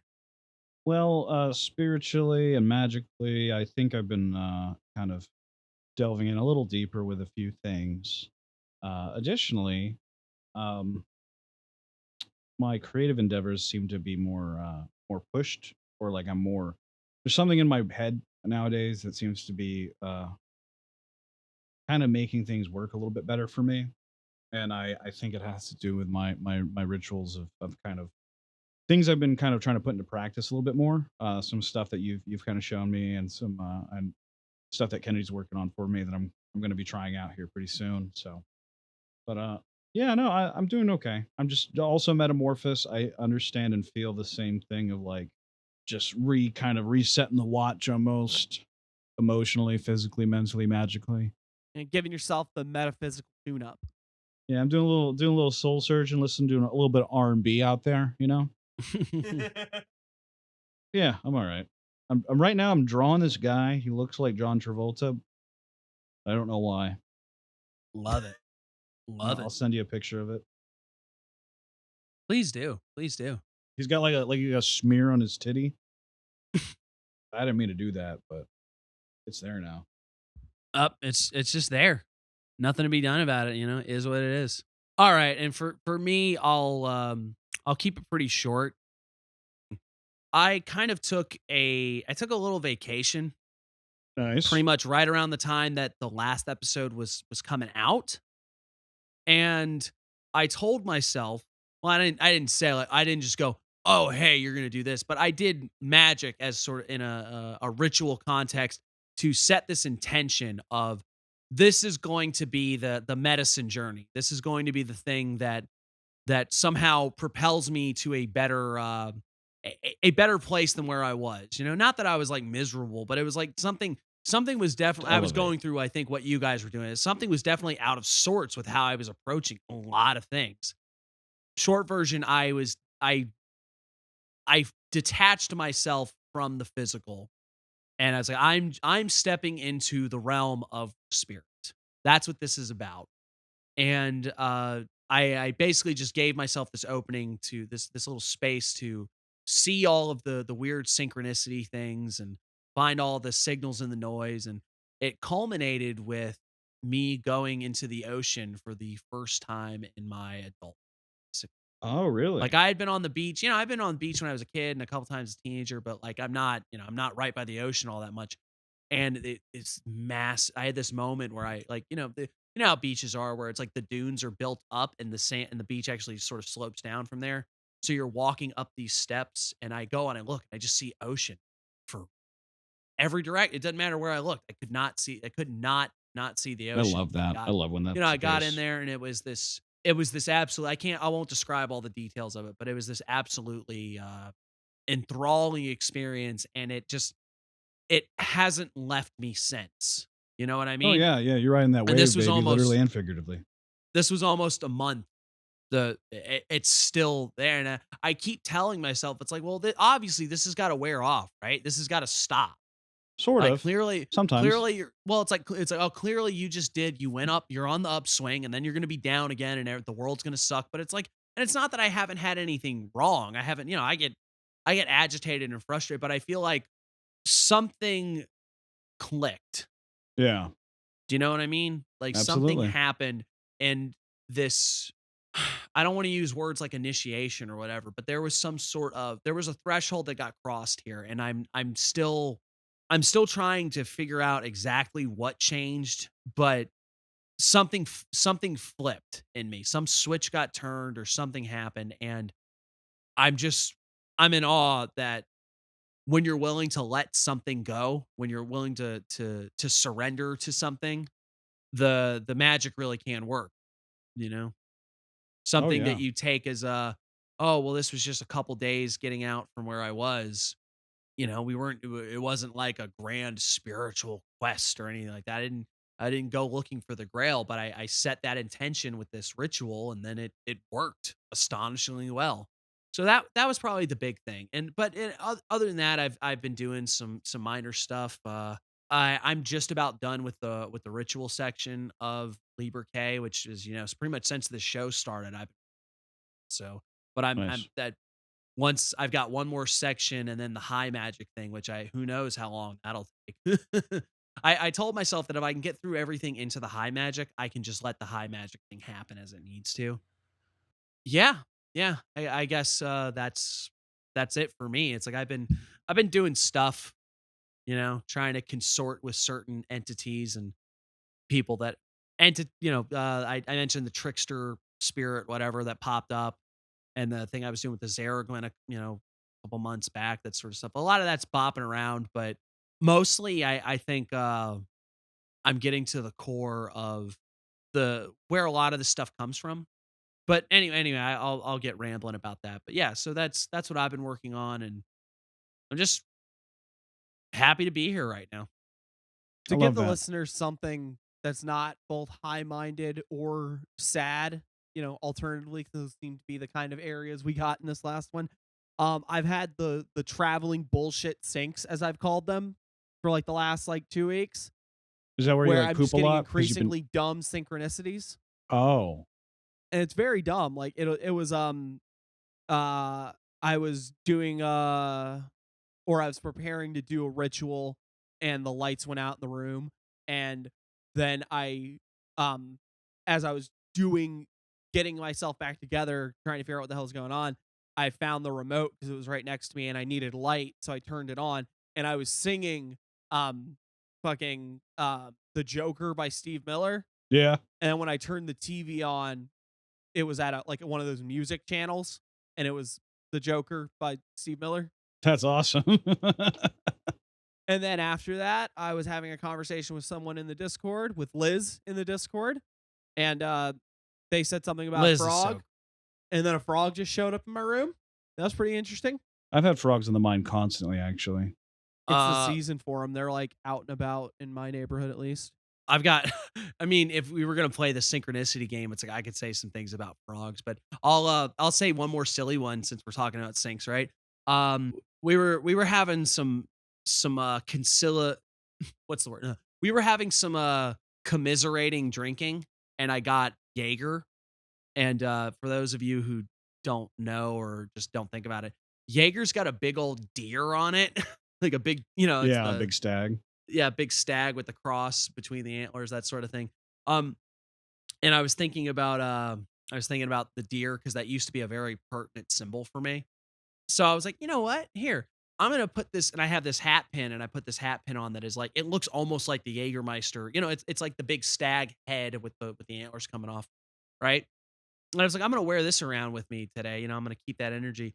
And then like pretty much right after that, I was driving, and it's like broad daylight, and I just see this huge fucking deer in this little, like right off to the side in this little verdant green area, deer staring, just broad daylight, which isn't that common for my area. And it's got a mouthful of like daffodils. Oh, And it was just this overwhelmingly powerful, like, man, spring is here, huh? It's like all of this green, this huge deer, mouthful of like these bright yellow flowers, just standing in the sun beaming down. And it's like, wow. But there was some other, I just thought it was funny because it started with Jaeger, and then it was like, dear, I can't get away from him. That's pretty dear. good. I love that. Okay. Well, with all of that said, This has been Chaos Magic News. the only podcast that is going to dislodge your soul and implant a planetary essence inside of it. Yep. As always, if you have a brain worm that has eaten part of your brain and caused you to do ridiculous things, Then you're maybe gonna one love of- Chaos Magic News. where we will have articles, links to our interview series. By the time this episode goes up, we'll have another one out that has been a long time coming, and then another one shortly after this episode comes out. So get excited. We'll even have another article up by then, I hope. Oh well, I'm gonna actually finish my Roger Zelazny Chaos Magic thing too. Hell And yeah. I've got if you like guys 3 haven't read the first one of homunculuses that, you'll- working on a few articles as thought- well. So I thought I had 2 of them up, and then it turns out that I wrote it out and it just never actually published it. So that's one should be up like really soon. Yeah. Obviously, you can find us on social media at Chaos Magic News, pretty much everywhere. We're on Twitter, we're on Facebook, we're on the gram. We be sharing them spicy memes all day. If you can't possibly stand that limited amount of us that you'll be getting, or the brainworm has taken complete control, you could also go to patreon.com/Chaos Magic News, where you can support us for as little as $5 a month. You will not only be supporting the objectively best podcast on occultism out right now, you'll also be getting exclusive bonus content. And we're about to do a big overhaul of the Patreon bonus content. So get excited. yeah, Now's the time to get in. And of course, the other bonus, because why wouldn't we do this? You get your name read at the end of every episode. So with that, thank you, Obsbleck. Thank you, Andrea WK. Thank you, Pope Loki Sater the 23rd LLC. Thank you, Local. Thank you, Liz. Thank you, Cios93. Thank you, Alexander. Thank you, Coco. Thank you, Curse T. Thank you, Theodore. Thank you, Venus Christ. Thank you, Acolyte 1 of the Ice Magic Meditation Society. Thank you, Tangy Darling. Thank you, Sylv. Thank you, Michael Tremov. Thank you, Bearded Vegan. Thank you, CC. And thank you, DD Destruction, who just joined like a couple days ago. You guys, what else can I say but Every single time Every he time. reads that list, I just get so incredibly humbled. yeah, Y'all are the best. y'all are the best. We really appreciate it. Couldn't do this without you, and just Well, no, we could. We've said that multiple times. well, that we would, but I mean, we Not anymore. Well, we got a brain worm, so it's gonna like we couldn't stop this if we wanted to, but your support really does mean the world. It does. Thank you so much. And even if you're not supporting on Patreon, just you listening, like hell, if you've listened to this far, God Bless you. I'm gonna kiss you on your forehead. I'm gonna give you a little smooch. Yep, you're gonna be my little homunculus. I'm a little homunculus baby. We're gonna put you in a flask, and where are we Talk going to with ya. this? This is I'm gonna jerk off on you, listener. no, no. All right, And with that, who hasn't done the last word in a while? Hound Dog. Hound Dog. You want the last word? You want the last word? Give him baby? the last word. Give her the last word. She's just staring She's just forlornly. staring. It's so sad. Yes, I too agree She that said, "That's just Nietzsche my was face." onto something. She said, that's just my face. I'm not saying. Hey, Hound Dog, what's with the long pause? Thank you for listening, everybody. We will see you next time. Bye-bye.